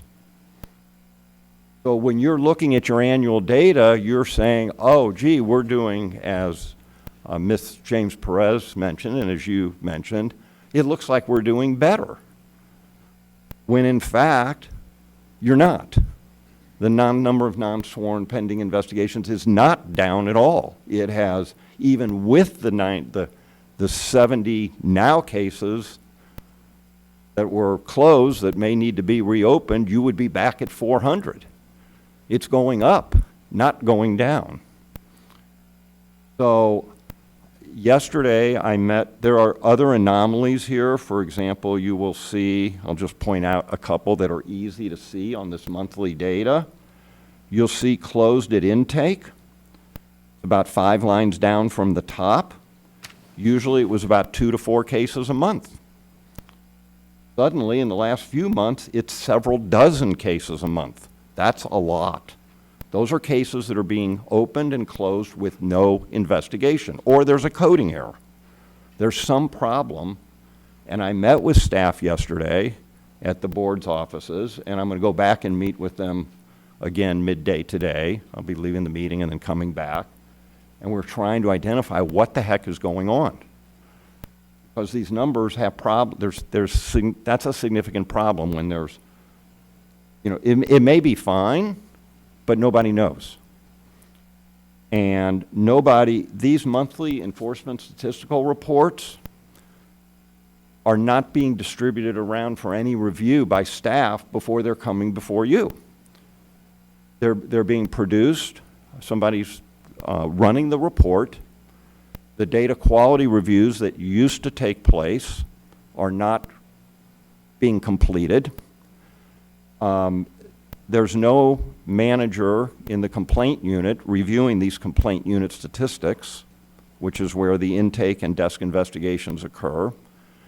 The report is not being distributed to the lead staff in the complaint section, so they don't see this report. Yesterday when I met with them, it was the first time they'd seen it, and it's just kind of going unfiltered to you.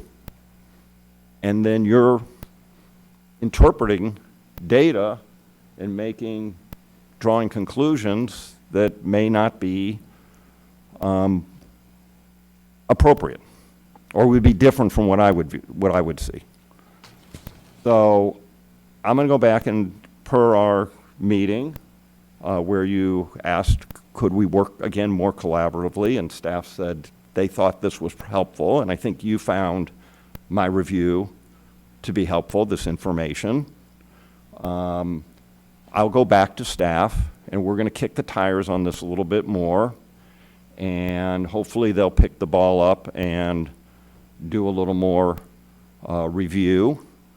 I think they're going to change that process for, again, I'm not directing them. I just identify the problem.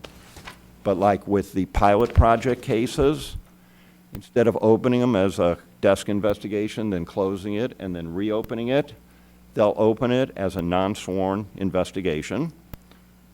They'll go back and change this data, change those records to open them as a so they don't show as opened as a desk investigation. They'll open it as a non-sworn investigation, assign it to an analyst, and then when the analyst completes getting the records, they'll assign it to the investigator. So they'll change the personnel assignment, but it will show assigned to and open as a desk investigation so that your elapsed time to complete those investigations will include the total time from the time it's initially assigned until it's actually completed.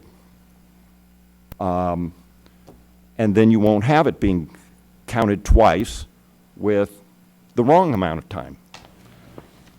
So there are other significant problems with this data, and I suspect that when you next see this data, and that may not happen in June when we meet, it may not happen until, like, it'll be a cleanup maybe for the whole period from January to June, and maybe you'll get some data in July, and then you'll have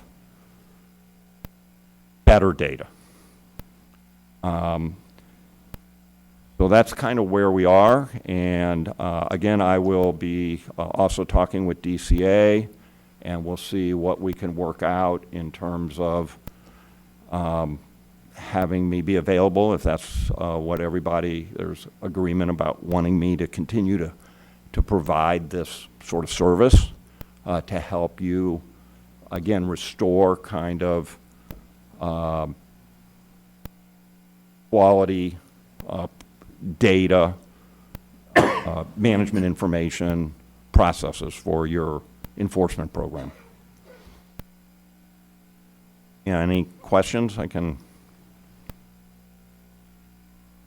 Well, you answered my question, and I'm glad that you were able to explain that, because that's how you explained it to John and I in the enforcement committee meeting that we had, is that on one aspect we're getting information and we could leave with the perspective that we're making improvement, but then on the other side of the spectrum we hear information, well, maybe the data is not fully vetted and there's some anomalies and it needs to be corrected.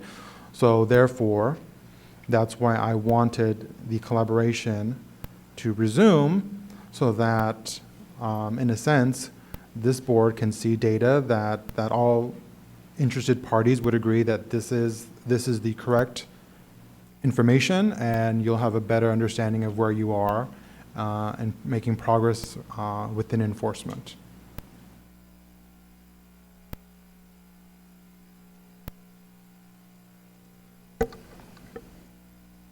I think Member Norton has a question. Hold on, Mr. Franks. Donna?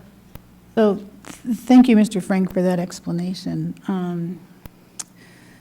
It's concerning that, well, at least for me, I only speak for me, it's concerning to me that the data that I thought was correct is we're now finding is flawed in some ways, because quite frankly, I don't understand all of this. My assumption is that this division is doing the correct thing, and the reports that they're giving to us are correct. So, Andrew and John, are you seeing a change? Are you getting a sense that there's more control in this and with your enforcement committee, and are you confident that we are on the right path to correcting the problem? Are there different things that you've identified? I mean, because I need a sense from you that this is the path that we need to be going on, and that we are seeking a resolution to a problem that has been going on for a number of years, because we are all aware that right. complaints take too long. Right, and being on the enforcement committee, there's still a lot of processes that I do not fully understand. And I made the comment in the committee, I said, staff has a very good understanding of how the processes work. The monitor has a very good understanding as well. I need to be able to get on their level so that I also have that same measurement of understanding as they do. And to the credit of board staff and our acting EO, they had developed a plan to come back to the board and kind of walk through a presentation of how more intimately the enforcement division works within our board, and kind of give us a presentation of what happens when we get complaints, what happens when there's an enforcement issue. So that way we have a better understanding for both the board and the public of how the enforcement division functions and works. I believe that if we resume the collaboration with the monitor, especially now because we've been operating without a enforcement chief since January, and the previous person who was assisting, kind of taking that role, has now left the board for a different position. I think it would be beneficial, and I think that by probably the next board meeting, the enforcement committee is going to meet again in June. So I believe that we are headed in resuming a more collaborative effort, and I think that we are on the process of making improvement, but kind of like we have to get in the mud at first, get a little dirty before we kind of get to that place where we want to be. But I see it. I see it. I've been on the enforcement committee now for quite some time, so I believe that we're kind of now engaging in more open and honest conversation, and I feel that that's my sense. So is there, because in just listening to that, if the board as a whole is going to be held responsible for what's going on, then the board should know about what's going on. So were you and the enforcement committee aware of this pilot project and the Now project and all of these things that are happening? Were you aware of that? Was it in your sight? Yes, but remember, it was always in the purview of how we were presented with the data as it's beneficial, it's making improvements. And it was for me, I watched the sunset hearing, and I heard then the two opposing perspectives. And that's why I wanted to invite Mr. Frank to our committee hearing, so that I could ask him, why is it that we're hearing one side that it's good, and on another side that it's maybe not so good? So that's when, for me, I wanted to have that clarification. Does that make sense? It does. And do you believe that it would be the role of the enforcement committee to approve projects or to approve this? Because I'm not sure that the day-to-day running of the office of the Board of Vocational Nursing, I don't believe should rest with the board. I believe it should rest with the people that are hired to take care of the office, and then the board should be aware and make adjustments. But I don't think the day-to-day running of that, and it just feels like that it is resting on us. And I believe that we all have regular jobs to do. So while I want to be assured that we are the overarching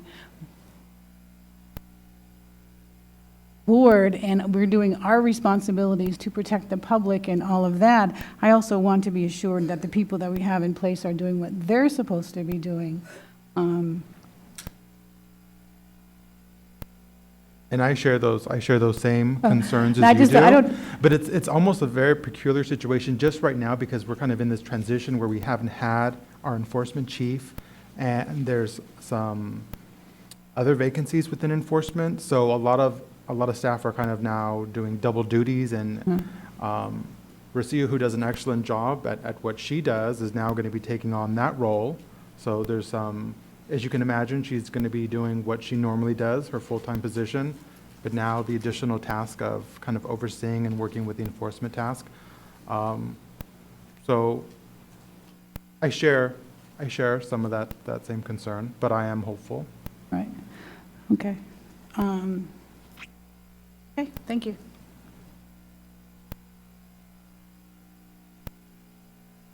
Yeah, I just wanted to say again that I think you and John are doing a good job, and I'm thankful to you. I'm thankful to the Enforcement Committee for their work, because it's utterly confusing to me when I read a report that says 41% decrease, 44% decrease, 12% decrease.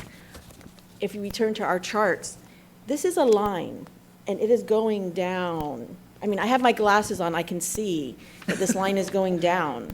I can look to these lines and see that they are going down. I mean, to me, that means things are getting better. And then I'm told it's actually a line going up. And I'm, is it?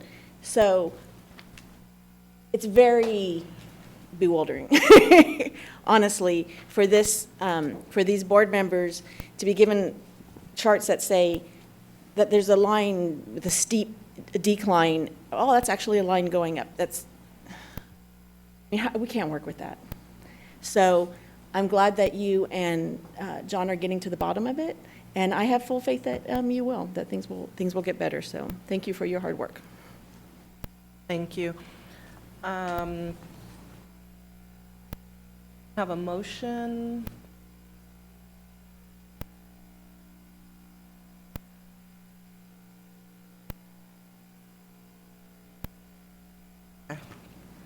So I'm told we don't need a motion on this, so.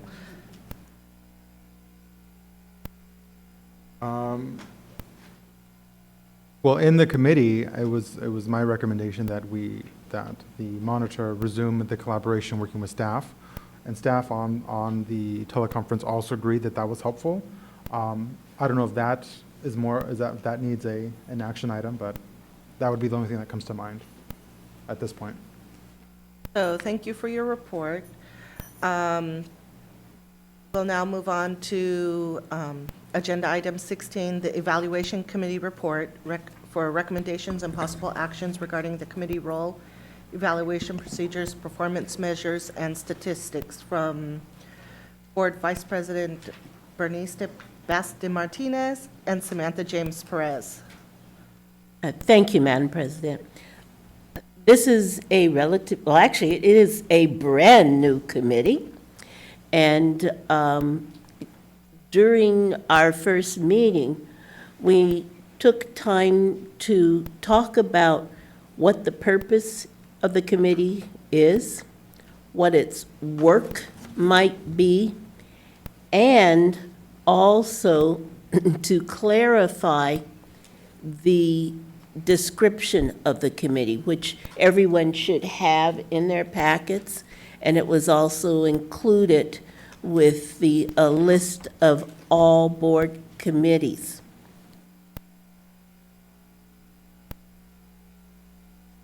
Also, taking advantage of the newly implemented procedure of including key staff with our meeting, we not only found it very helpful, but it made for a very good meeting because of the contributions that staff provided, their insights. They worked directly with the information that was pertinent to us as committee members. And I just want to thank them for that and encourage them to be waiting for us when we come back again for our next meeting. We dealt with several items in addition to the role of that committee, and we discerned how do you tell the difference between what evaluations does and practice does, which is really very important. Practice as a committee really works on what BNs and PTs do, their scope.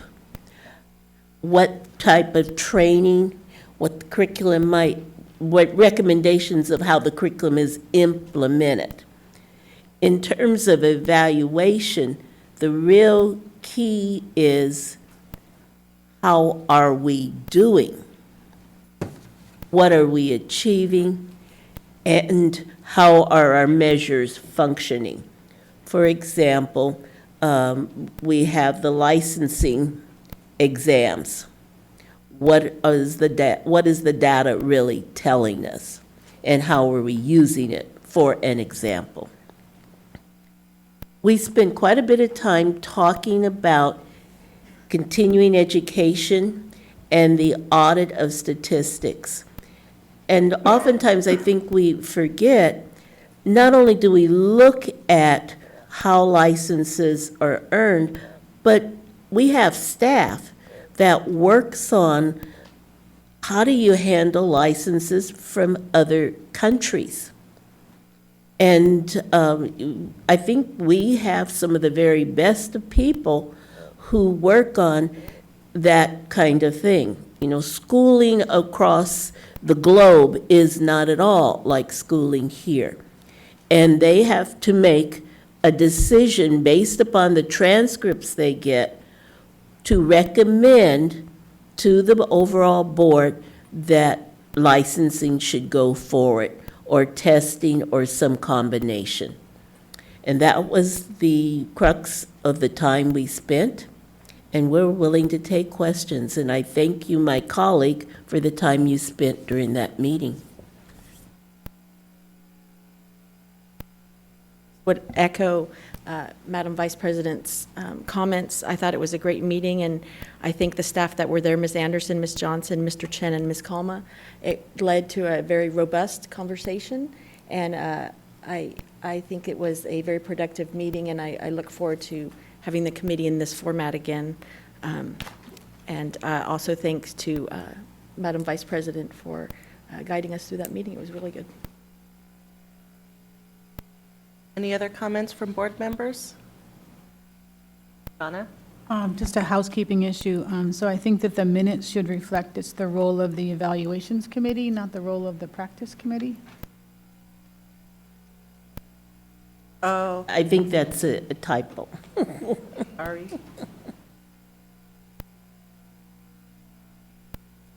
So would the And thank you. evaluations committee also be doing the method, looking at method 3? Would it be that committee? Okay, thank you. Thank you for the report, and there is no motion required.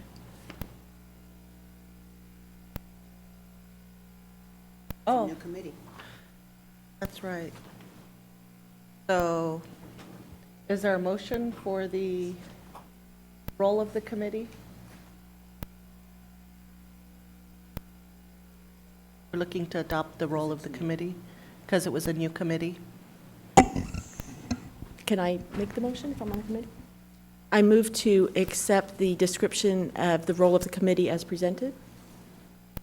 I second, and we do recognize there's a typographical error here. Any public comment?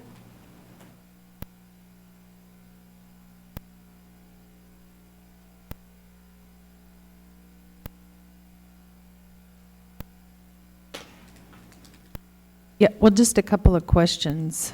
Well, one, I didn't hear the response to if that included the method 3. Was that a yes on that it covers the evaluation of method 3? Yes. Yes. Okay. Yes. So And- sorry.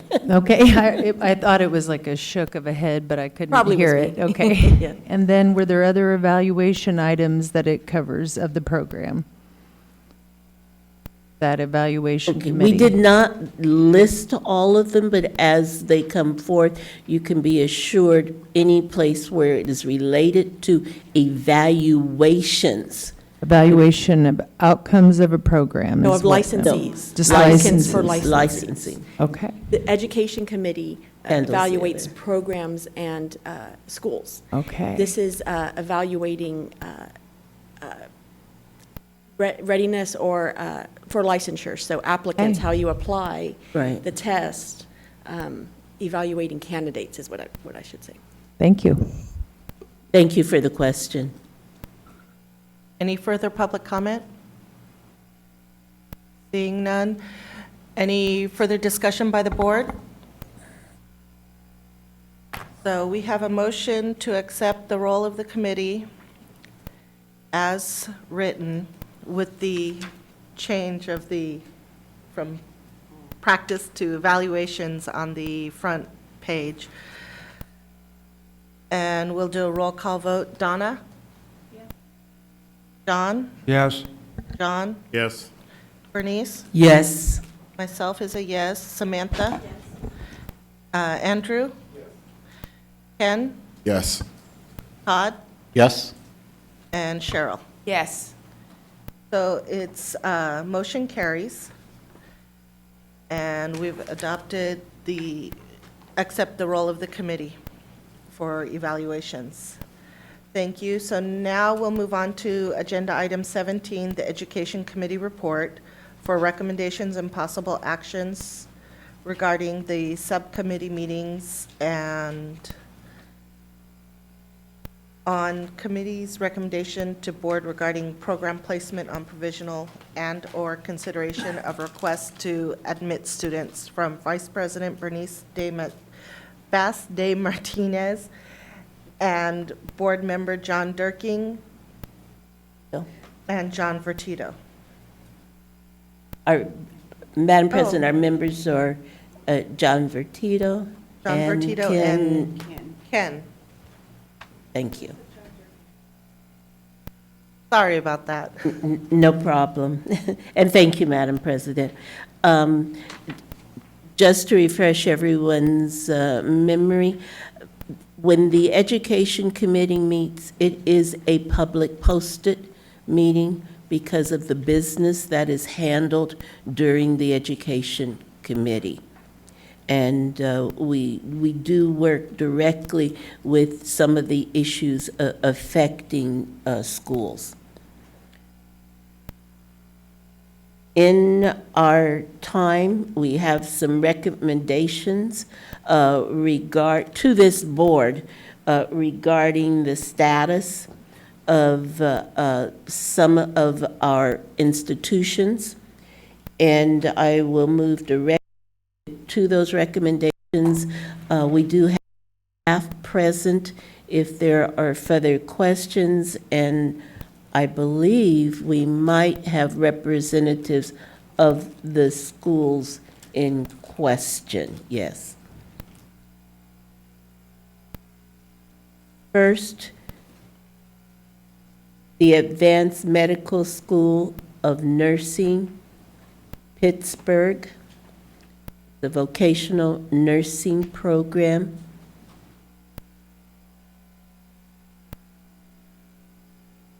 And we're going to let the nursing education consultant give us a brief overview.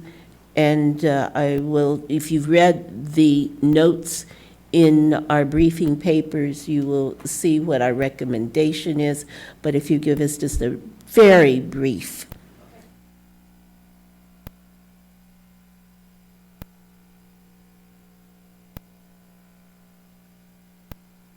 There was an on-site site visit. There was an on-site site visit of Advanced College of Nursing. It was conducted because there was a telephone call with the director stating that she was not going to the school and that she had not been there and was only there a couple of hours occasionally. And so the on-site visit identified 15 different violations, all which were extremely serious to the students. When we were at the Education Committee, the owner brought in a large box. And if you will look at the very end of the addendum, you will see that the attendance issues with the students Actually, the numbers increased of numbers of missed hours that have not been made up at all. So we have some students with 197 hours of missed hours that they have not made up any. And the students were unaware that they needed to make up any of these hours. As a result of that discussion, the committee is recommending placement on provisional approval. Is the school present? Wanted to make sure I can't see behind the post that I thought, just maybe. Questions from the board, my colleagues? I do have a question. I'm looking at the site visit report that you have, and I'm actually worried that there's maybe a safety risk. It says there's mold, the bathrooms are not working, there's no soap, no paper towels, no toilet paper, the door hinges are broken and rusty. I don't know, I mean, is this a safe location for students to even be at? And if not, I mean, is there something we could do about it? I mean, I don't know. I'm just reading this and thinking, this is really bad. There's safety issues here. The restroom that they asked us to use was the one that I identified. He sent pictures with his information of a bathroom with toilet paper, with a door on the hinges. But it was inside of a conference room that we walked into but did not see this room. And so I don't know if this is a restroom that students can use or not. Is it a safety issue? I was very concerned about the restroom that we were asked to use. I mean, you know, what do you learn in the first semester of nursing, first day in clinical is hand washing, right? And I'm not sure that the students could even wash their hands, so that's then an infection control issue. I mean, I don't think I'm exaggerating by reading this. No, I was concerned. And I don't, Ms. Anderson, I'm not sure. I mean, we do physical inspections, but we don't have authority over the grounds. I mean, I don't know. We do not have, based on existing statutes and regs, this board does not. The physical plant would be under the jurisdiction of the Bureau. So I've already made contact with them, and they will be checking that out too, in addition to a number of other issues that were of concern. The other really significant issue is this is a brand-new program. This is the very first class. As you recall, existing regulations require an on-site inspection prior to the completion of the initial class. Typically, we would do that later. This earlier visit occurred because we got communication from a director that said, oh, I'm really only there a couple of days a week. So Not that's even a week, hours. Occasionally. And that's the other significant issue. And when they were there, when the consultants were on site, that's when the other really critical violations were identified. So that there are a number of issues with this one. Obviously, this is the very first one that we're talking about putting on provisional, because typically the process is you give them pre-approval, they admit the class, they graduate, and the next step is approval. Well, this is different. I mean, and also it just doesn't seem like an environment very conducive to learning. I'm worried about the students. I don't disagree with you. The identification of the number of students who have not had the required theory or clinical hours, the fact that they do not. One other issue is that the consultant who worked with the owners to get the school started, they ordered a list of supplies. Those supplies were subsequently returned because the director said they don't need supplies. There are little things like that that are of major concern with the education for those students. And apparently they the students didn't realize that they had that they were being shortchanged. When we spoke to the owner in the committee, he related that this was a former school of a school district. And so he thought things were fine, but that certainly was of concern. Another issue that was raised by Ms. Gomez and the other consultant that were there is when they arrived on site, there was an alarm going off. And there was a policeman who advised them that that happens very readily, that there does not appear to be any functioning system in place. We got a different answer when the owner was there, but there are still those issues. So those are the kinds of issues that we have referred and requested the Bureau follow up. So it's Private post-secondary. right. Okay. So it's a joint Thank you effort to Thank you review for it. doing that, because I was concerned about that. But, I mean, this being the first class, this is not a good way to start No. off. This is bad. One other thing that I would like to point out is in the information that he sent us, there was information that two new faculty members have resigned, which leaves them a total of two, what they call substitutes, and two that are on call. So they do not even have a part-time or a full-time faculty member. One of the questions that we asked the owner, and this is an owner that spends lots of time with us as a board, attends nearly every board meeting, at least since I've been on this board, and is very much aware of what we require of schools. Well, at least, let's say, has been present when we've had the discussion. It was our understanding, he had promised that he would arrive at this meeting with the new director and with response. And that was why I was trying to make sure, as I looked in the audience, that we didn't overlook anyone from the school. Also, in terms of options, your regulation allows you to place a school on provisional approval for a period determined by the board. So in accordance with your concerns, you could specify an amount of time that would be reasonable for them to correct defects, and if those are not corrected, then it can be removed from the approved list.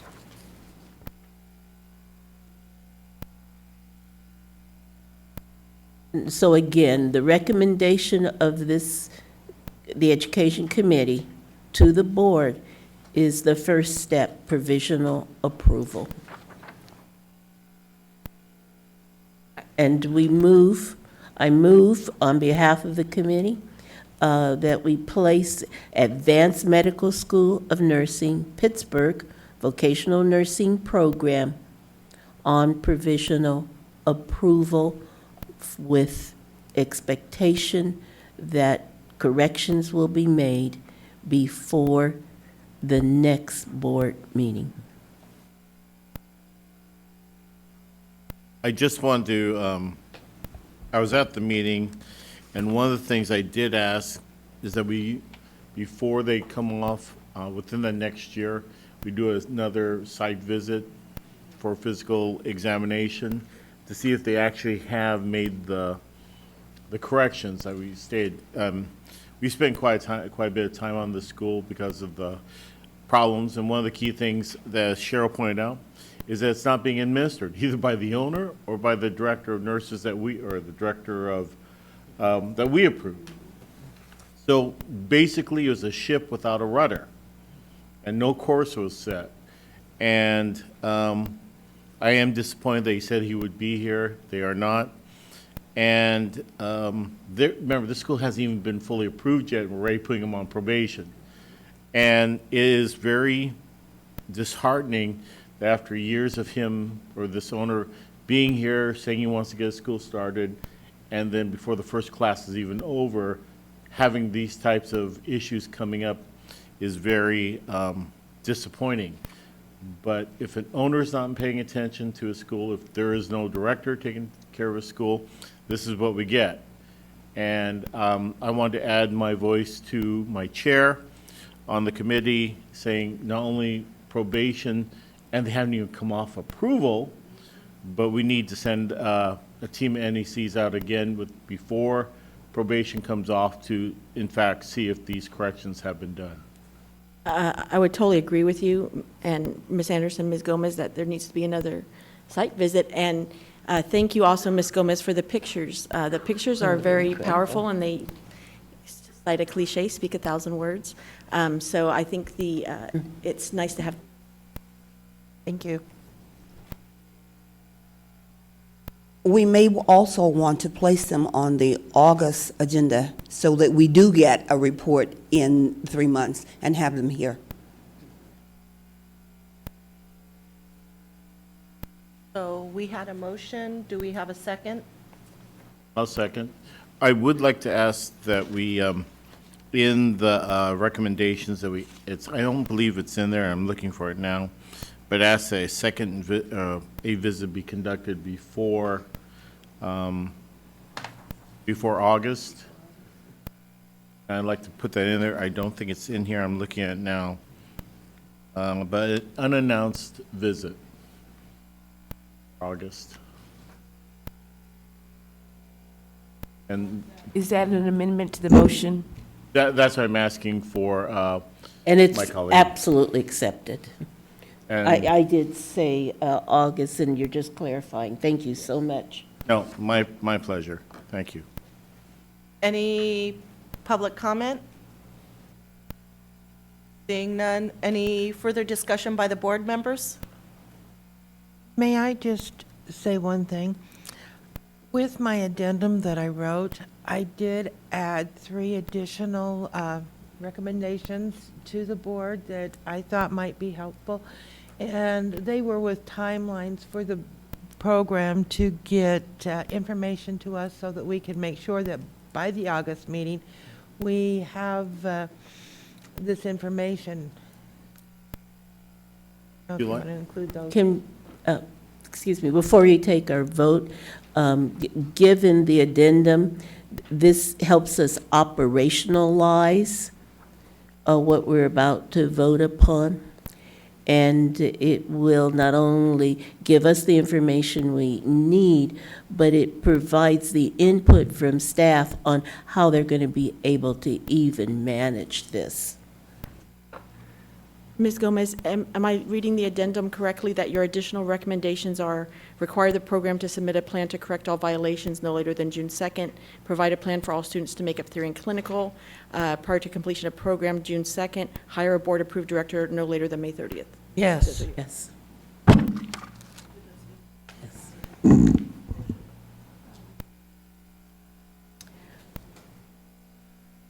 Okay. Madam President, if it helps, I'm willing to withdraw the motion and restate a new one. But those That would make amendments are accepted. Better clarity. Thank you. So withdrawn. Second? Second, agree. You're withdrawing. I withdraw, agree to withdraw. Thank you. Thank you.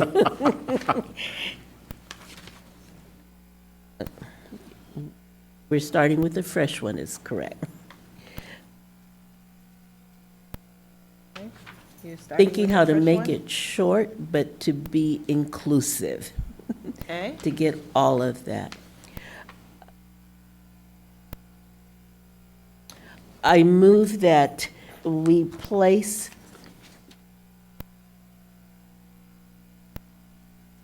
this institution, the Advanced Medical School of Nursing Pittsburgh Vocational Nursing Program, on provisional approval with the caveats that the recommendations placed before us in addendum number 17A be incorporated, as well as a full report come back to this board by its next board meeting. That means inclusive of the visits unannounced, inclusive of the review, inclusive of the requested documentation with the appropriate names of approved persons. And I'm just clarifying the motion, but it does state placement on provisional approval. It is for 1 year, but it can't go any further. Excuse me, you added 1 year, we had made it even shorter. Motion, I mean, the recommendation initially says 1 year, and we were talking about bringing them back for a 3-month report. So are you saying shorten, you're saying shorten it to 3? Yes. That's fine. Yes, because if the documentation, if nothing is done by June 1, or these corrections are not made, we will have students who have paid their money, who anticipated they would be eligible to complete a program, who haven't even taken the necessary hours to move them toward completion, and students who have not a clue until they had a visit that they had to make the hours up in a facility that at the status of the education committee meeting at that time, you have no idea what it's like today, but at that time, could not accommodate the needs of a student class. That's including the staff, the resources, and the space, and I won't go on. I believe it needs a second. Oh, don't forget the site visit. I did say. I believe that's in the addendum. Okay, thank you. I'll second that, the motion on the floor. So there's a new motion on the floor. Is there any public comment? Any further discussion from the board? So the motion is to place the Advanced Medical School of Nursing, Pittsburgh Vocational Nursing Program on provisional with the recommendation from the addendum 17A to be added as a compliance measure and brought before the next board meeting, to the next full board meeting in August, including an unannounced visit before that board meeting. Right. So, Donna? Yes. John? Yes. John? Yes. Bernice? Yes. I'm a yes. Samantha? Yes. Andrew? Yes. Ken? Yes. Todd? Yes. Cheryl? Yes. The motion carries. Thank you for that report. Thank you, Jessica. Again, thank you, Jessica. We have another institution, Angelus Institute Vocational Nursing Program. It's a recommendation for placement on provisional approval, and we have the nursing education consultant with us. And Beth, if you would please help us by giving us just a very brief overview, explaining why. Okay. So the Angelus Institute Vocational Nursing Program is presented to the board for consideration of placement on provisional approval due to the noncompliance with the program's annual average pass rates for the previous 9 quarters. In addition, the program is requesting to admit a full-time class. Of note is after the Education Committee meeting, an unannounced visit to the school was completed on May 1st, 2017, and 3 violations were identified.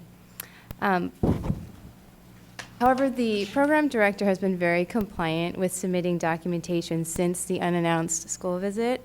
On May 3rd and also on May 9th, documentation was submitted by the program director to correct all 3 of the violations.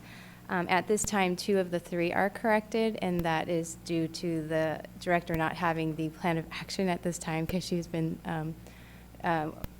sending the documentation since our conversation at the school, not since getting the notice of violations. It all just happened a week ago.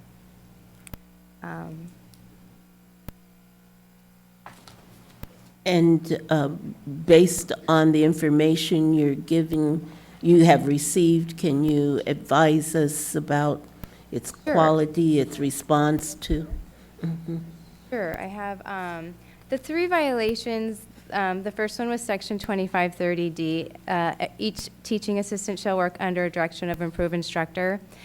The director has submitted documentation of faculty meeting on 5/3 that she actually handed out a TA job description to her faculty of 18 and discussed the job description. The second violation. Excuse me, Beth, is this a violation that's cited in your report that you're saying has corrected? Because if it is, if you can direct us to which violation that is, the number in your report? Okay, so no, it's been. So it's a new one? Yes, it's Okay. waiting to be reviewed. Okay. Yes. So 2530B? 2530D? D, uh-huh. Yes. This is just the information that you were requesting, is that correct, from the actual site visit? Yeah. Okay.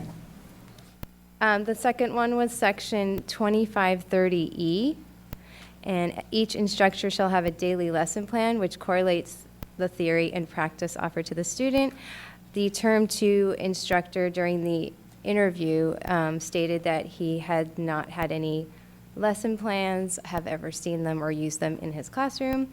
And on May 3rd, the program director submitted the complete lesson plans for the entire term 2.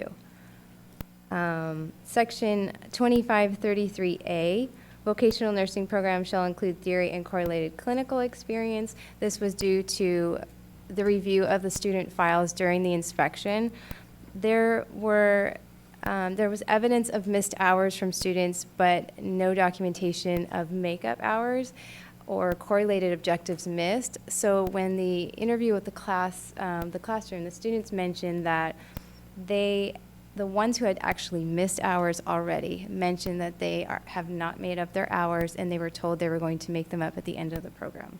So the correlation of theory and clinical was not indicated there. So when I spoke with the program director, we talked about this, and as of May 9th, she has created a makeup form that shows the hours missed, the objectives missed, the outcomes, the signatures of the student, and as well as the academia.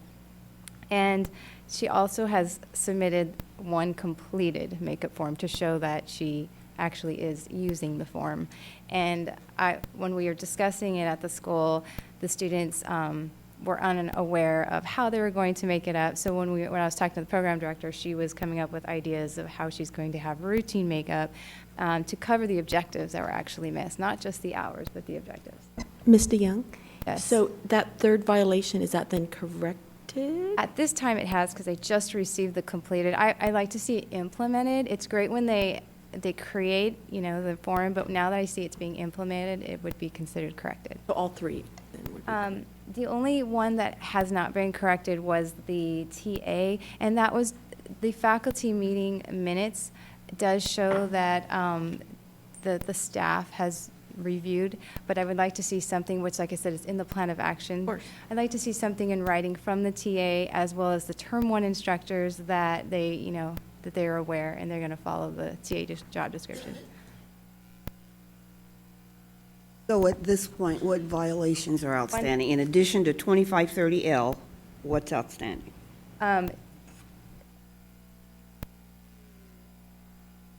Out of the 3 violations that were noted from the unannounced visit, section 2530D, the teaching assistant, is not considered corrected at this time.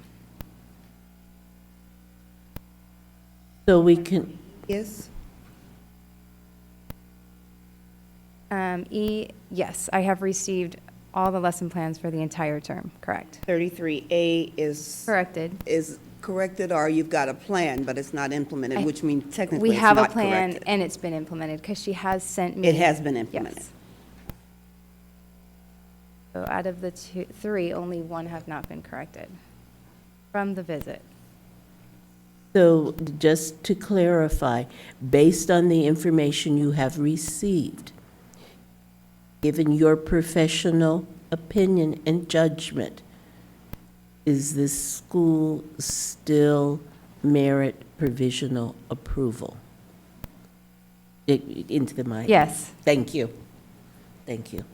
Ms. DeYoung, similar to what Madam Vice President was asking you, do your recommendations change in any way? No, not at this time, and that is due to their annual average scores, the concern of the students, as well as they have submitted a curriculum revision that has not been approved. She just sent a revision last week that I have not actually looked at yet, but until that curriculum is approved, because that is one of her interventions to increase her scores going forward. So I would like for that next class to be actually on that new curriculum as well. But my main concern is the NCLEX scores. Thank you. What would correct 2530D? Because that was not, that's a new violation, but there's nothing in the recommendations to address it. That the 2530D, the teaching assistant, that the plan of action has not gone out to the director yet. It was only when we were at the site when I was explaining the violations to her and then so she has been submitting this on her own. So the reason why it's not corrected is because of the fact that the meeting minutes have been sent to me, but the plan of action that was created and submitted but just hasn't been reviewed yet, that does not cover that plan of action.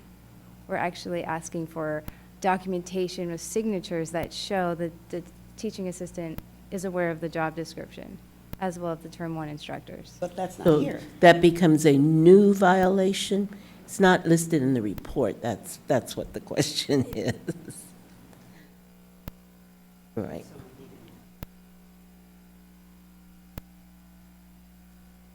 If it is let me just ask a couple of questions and we might Okay. come to, this is a newly identified violation. Yes, when the first Yes. original question to me was, can you explain, the information? Correct. These are the Correct. violations that I identified at the unannounced visit. Mm-hmm. But the one that we are speaking about at this moment, because it was not listed in the original report, it becomes a new violation. Is that correct at this? Okay. Yes, that would be correct. Okay, so then the recommendation changes a bit because that adds to the rationale for recommending provisional approval. I just want to make sure I'm understanding your professional Yes. input. Okay, thank you, thank you. While we are here, is there anyone from the school here? Yes. Madam President, may I bring a chair up so that the representative can sit at the table? Yeah, do we have? Back.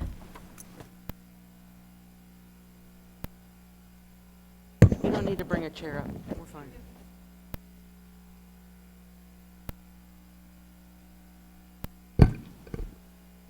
Thank you. Good morning.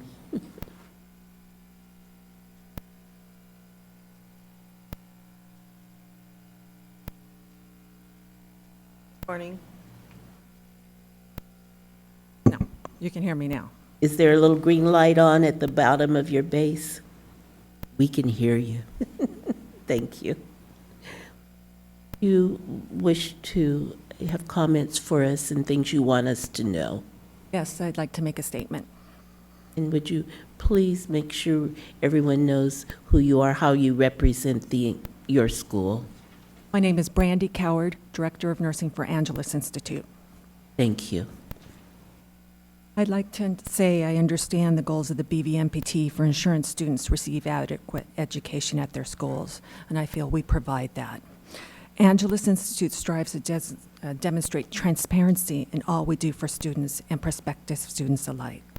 Although we have struggled recently with our pass rates, I'm here to ask the board members to reconsider recommendation of denial of July class and our ratios. Historically, Angeles Institute has maintained higher percentage averages as indicated by our previous pass rates.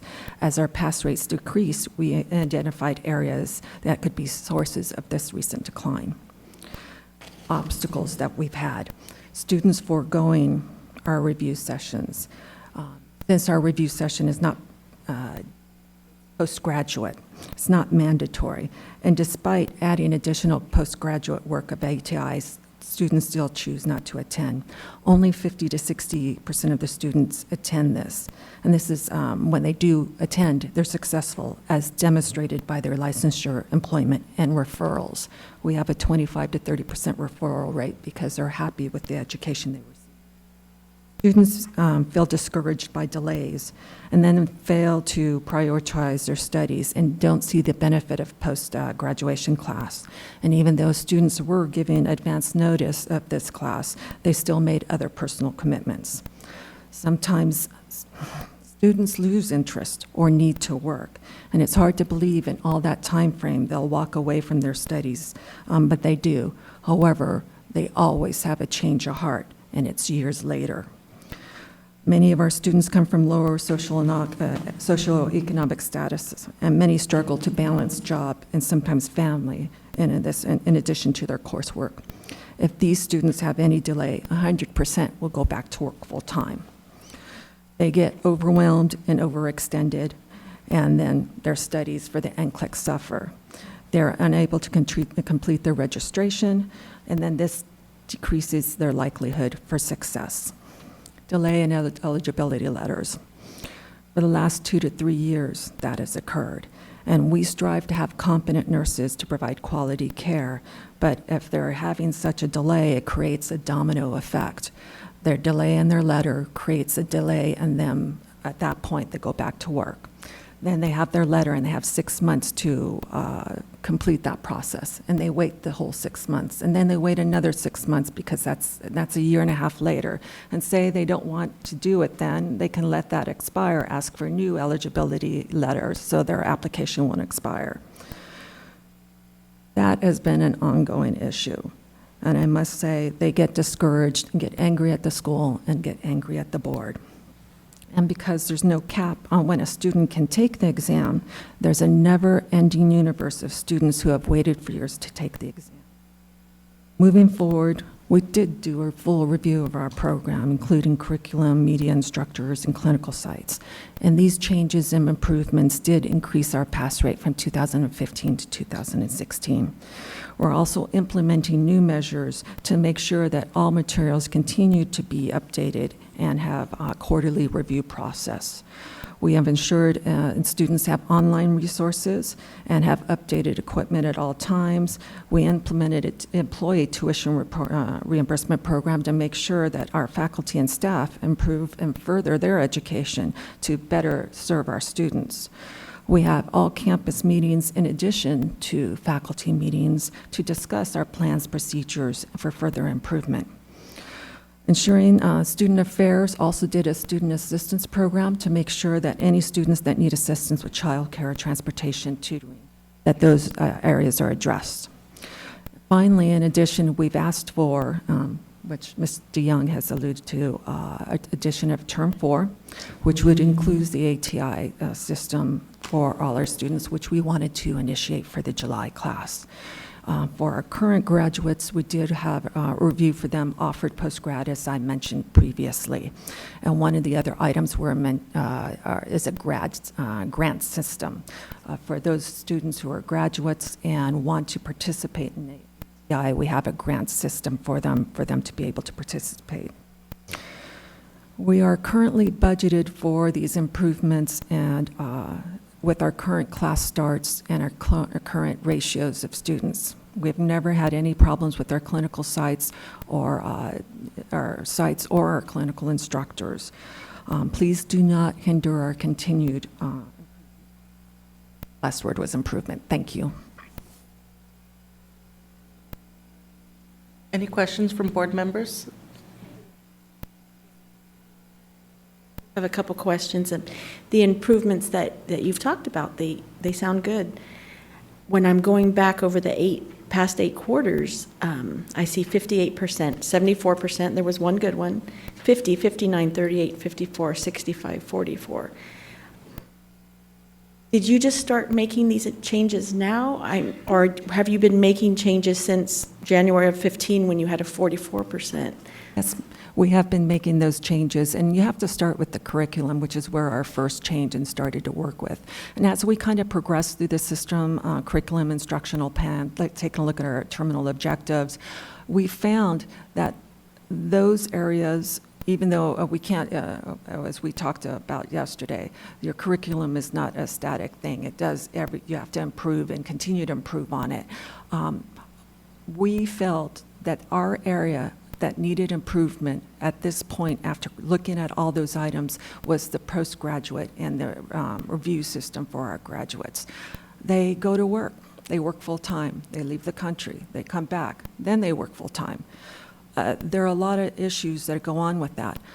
Why we instituted a grant system to encourage individuals, because when you put money in the system, their eyes got kind of turned your way. Yeah, we can do that.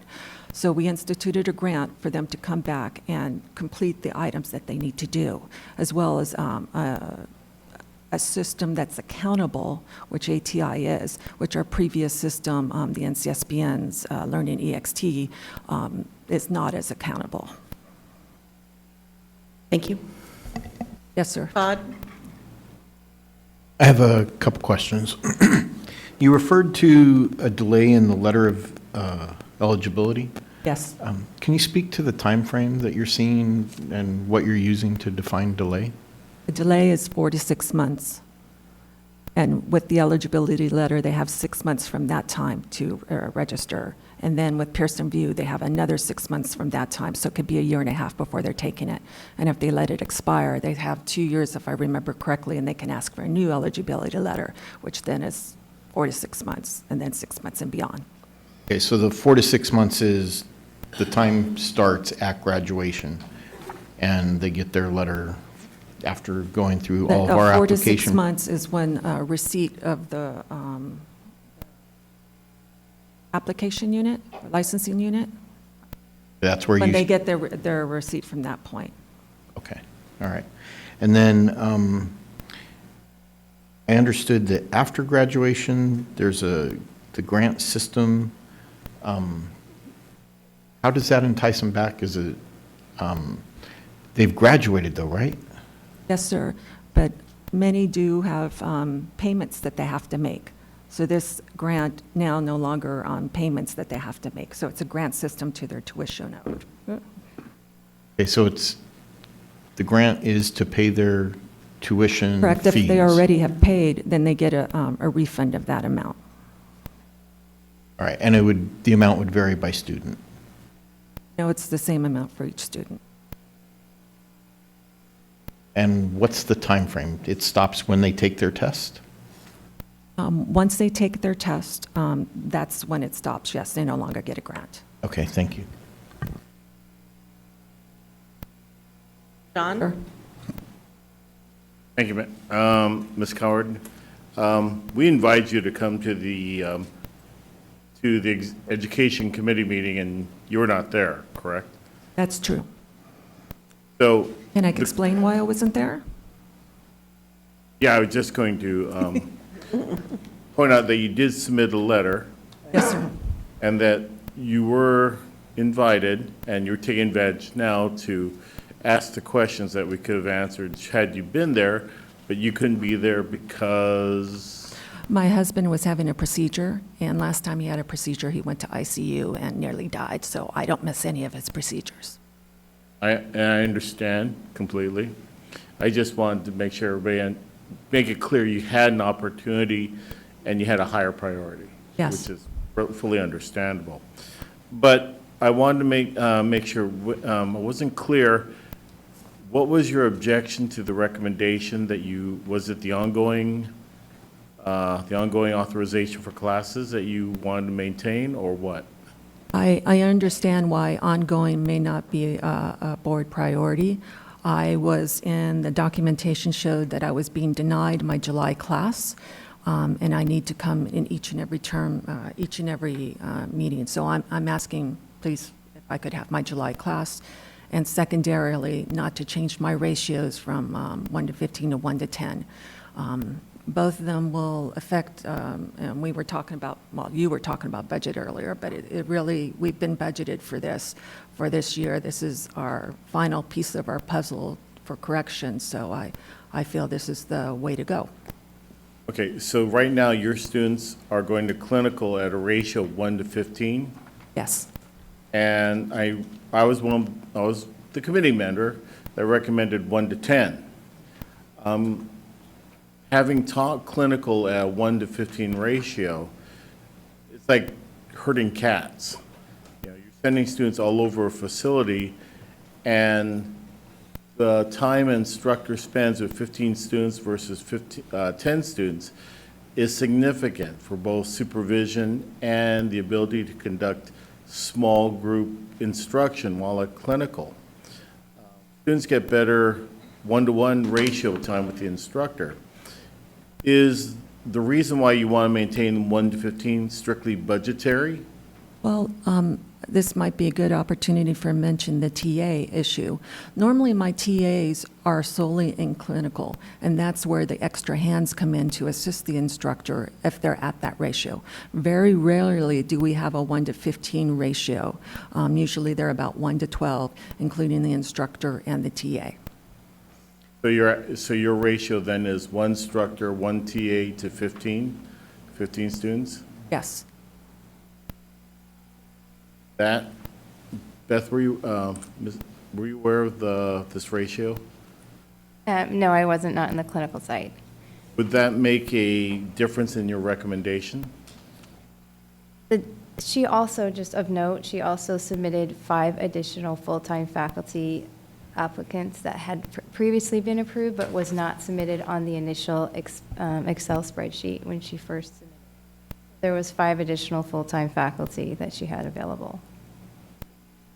So based on your knowledge at the time, TAs, you were unaware that teaching assistants were being used in clinical? Is that authorized under the Nurse Practice Act? Yes, 1 instructor with 1 TA. Yes, that's as long as the TA is working under an instructor, or an approved instructor. Okay.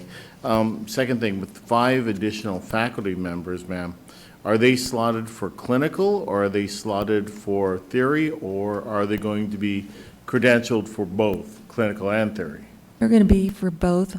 However, these are individuals, as census allows, these are individuals who are on our rolls. Does that make sense? Can you repeat that, please? Sure. Individuals are for both teaching and clinical. Okay, so the question I have to ask is, if we lower the ratio 1 to 10, with 5 extra faculty that you're adding to your roles, do you have the clinical sites that would be able to absorb these smaller clinical groups over a greater number of clinical sites for your level? Yes, we do. However,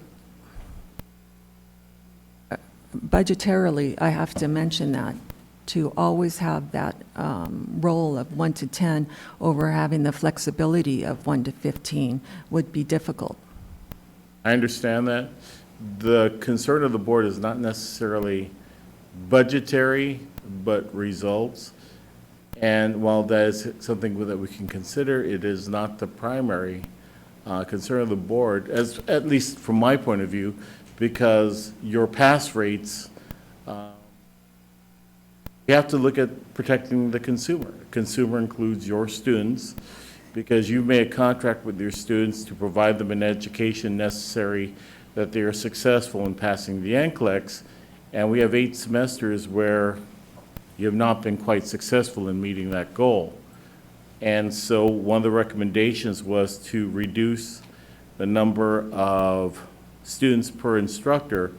Now, whether you choose to have a TA or not is an additional budgetary consideration on your part, where a smaller clinical group with 1 instructor may be more effective than having a larger clinical group with a teaching assistant that may or may not be at the level of the instructor. So I understand. that's why we have to look at what will benefit your students that you have now, not the students that may be coming in your next class. By delaying your next class, you have the opportunity to take a look at the students that you have now contractually that are in your classrooms, that are undergoing instruction, and you may focus that additional time to their benefit. That's what we are doing. That's why we have budgeted this, the ATI to come in at this point for this upcoming class in July, as well as instituting what we can for the graduates that are there already. Is ATI being used in the classroom as an additional teaching, or is ATI being used as a review and resource for preparation of what has already been taught? It'll be part of their homework. So you're using it as concurrent rather than as review and preparation for the Yes. NCLEX? Thank you. Madam President, just one question of our NEC. Ms. Young, after having heard guided by the program rep, do you still stand by the recommendations? Yes. Donna?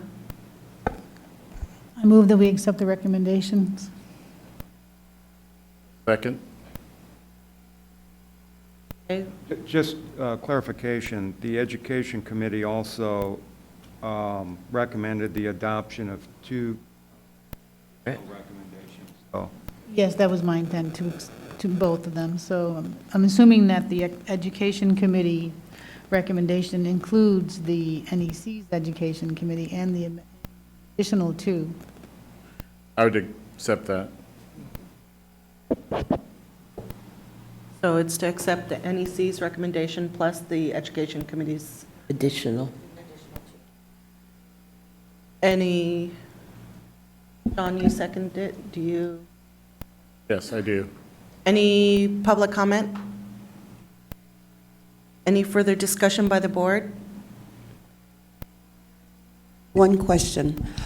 With your new violation that you identified, will the recommendations, the new from the Education Committee, as well as those in your report, correct it? Because it's not addressed, and that's the only concern that I have. I guess I'm trying to clarify what you mean, because the way to correct that would be documentation from the program director. So the recommendations from the educational committee. Hold on. The violation, what did you identify that made it a violation? Were they using a TA in class? And skills, And independently. skills. So the problem was using the TA in. Outside their role. That's correct. So. Violation. And that's not addressed by any of that. That's the only concern that I have, is that it's not going to be covered. by what Additional you do. violation. Correct. It's new, May I based on respond to what that? was in the original report. I'm sorry, just as, my apologies. Is that correct? That's correct, Okay, because thank you. Yes, the unannounced visit was after educational committee meeting. It's an additional one. Thank you. I'm sorry, No, please. I apologize. I'd like to respond to that. That TA did not give any lectures, was not used in class. And that's what you're saying the new violation is, right? I'm asking. That is not, Was that- she was not used in class. She did not give lectures. Okay, during the interviews with the two instructors, in term one that worked with her, both stated that she had worked with 15 students in the skills lab independently. The students had stated that in the class they have worked with her without another instructor in the skills lab, and she's on the schedule for that following Monday to teach a lecture that she was working at home with because the term one instructor was going on vacation. Yeah. Was it always in the skills lab? What she had already done was in the skills lab. What she was scheduled to teach was in theory. In theory. So, yes. But she did not teach in theory. But in the skills lab, she was independent with 15 students because each instructor had 15 students, and she was considered Okay. an skills instructor, which, Outside the scope of practice for a teaching assistant. correct. I understand, So but by- you were saying it was a new violation in classroom, which it was the violation that you recognized Oh, no, they're talking about the report, the new violation of the report, right? So it's, the new violations that she found on the on-site visit was not included in either the Education Committee report or the current report that we have from the NEC. For the clarification. We're learning about it at this time, so thank you. Donna? So that would, excuse me, so that is an additional item that must be addressed, because at the time it was observed, it was a violation. And maybe it is corrected, or maybe there might be something you would present, but at this time, until we have some kind of response from you, formal response from you as a school, it is viewed as a violation. I understand. I did send, as Ms. DeYoung indicated, faculty meeting minutes and signed attendance for that and the handout, so there was a signature for that. Thank you. Donna? I was just wondering if it would be possible that with this new violation, that it is still going to be dealt with by the number 2 recommendation, which is to require an on-site inspection to assess compliance. So I'm assuming that this new violation can be dealt with the recommendation number 2. Actually, And it number, cannot? no, no. The number 2, the violation she's talking about was identified in the onsite. What you could do is add something, and this is off the top of my head, require the director to submit documentation confirming utilization of the teacher assistant consistent with 25 requirements specified in 2530 D, and to submit a schedule of assignment, schedule indicating the instructor and the facility assigned and number of students. You could do that. That would address it if you added that. That's actually the plan of action. Just add that to the recommendation, then that would be okay. That would do it. So is the maker of the motion? You have to modify your I will modify my motion to add the plan of action as stated by the NEC. I'll accept the modification to the motion. To include the NEC's recommendation plan of action for instruction in the classroom and classroom and clinical. Any public comment? Seeing none, any further discussion by board? Seeing none. So the motion is to accept the NEC's recommendation plus the 2 recommendations from the Education Committee and add the plan of action by the NEC for the new violation. And it was seconded by John. Donna? Yes. John? Yes. John? Yes. Bernice? Yes. Myself is yes. Samantha? Yes. Andrew? Yes. Ken? Yes. Todd? Yes. And Cheryl? Yes. Thank you. Motion carries, and thank you. Now we'll move on to Education Committee's 17C. We have another school.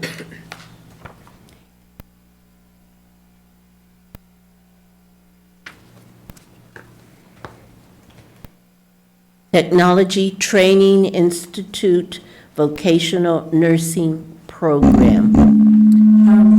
Madam, that's me. Madam President, I ask to be recused.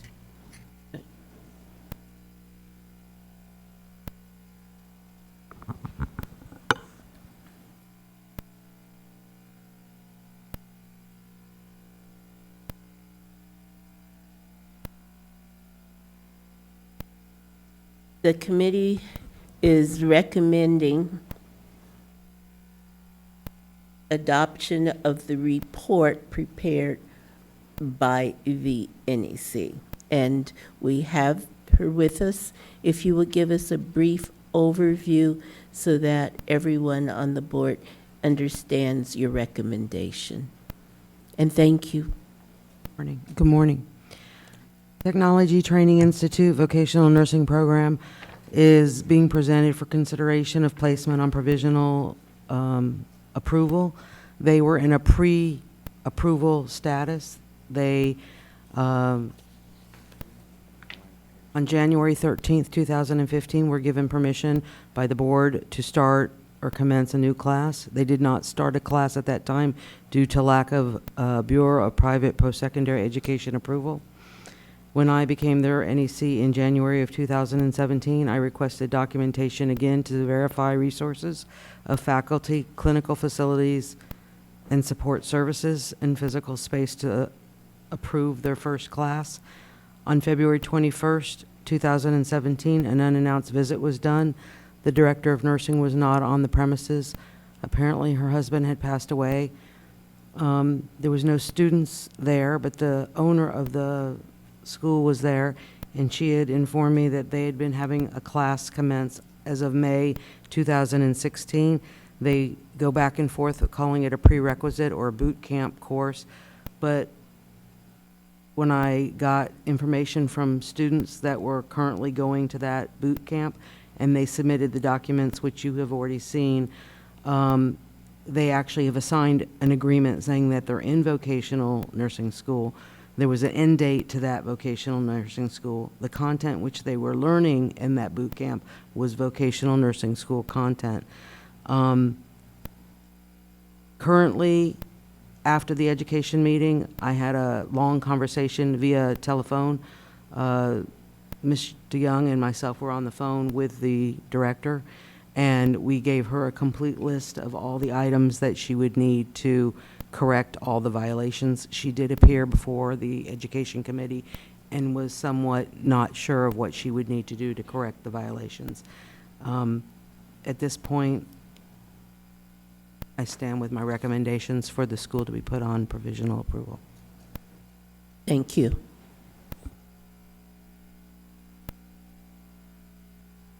Any representative from the school here?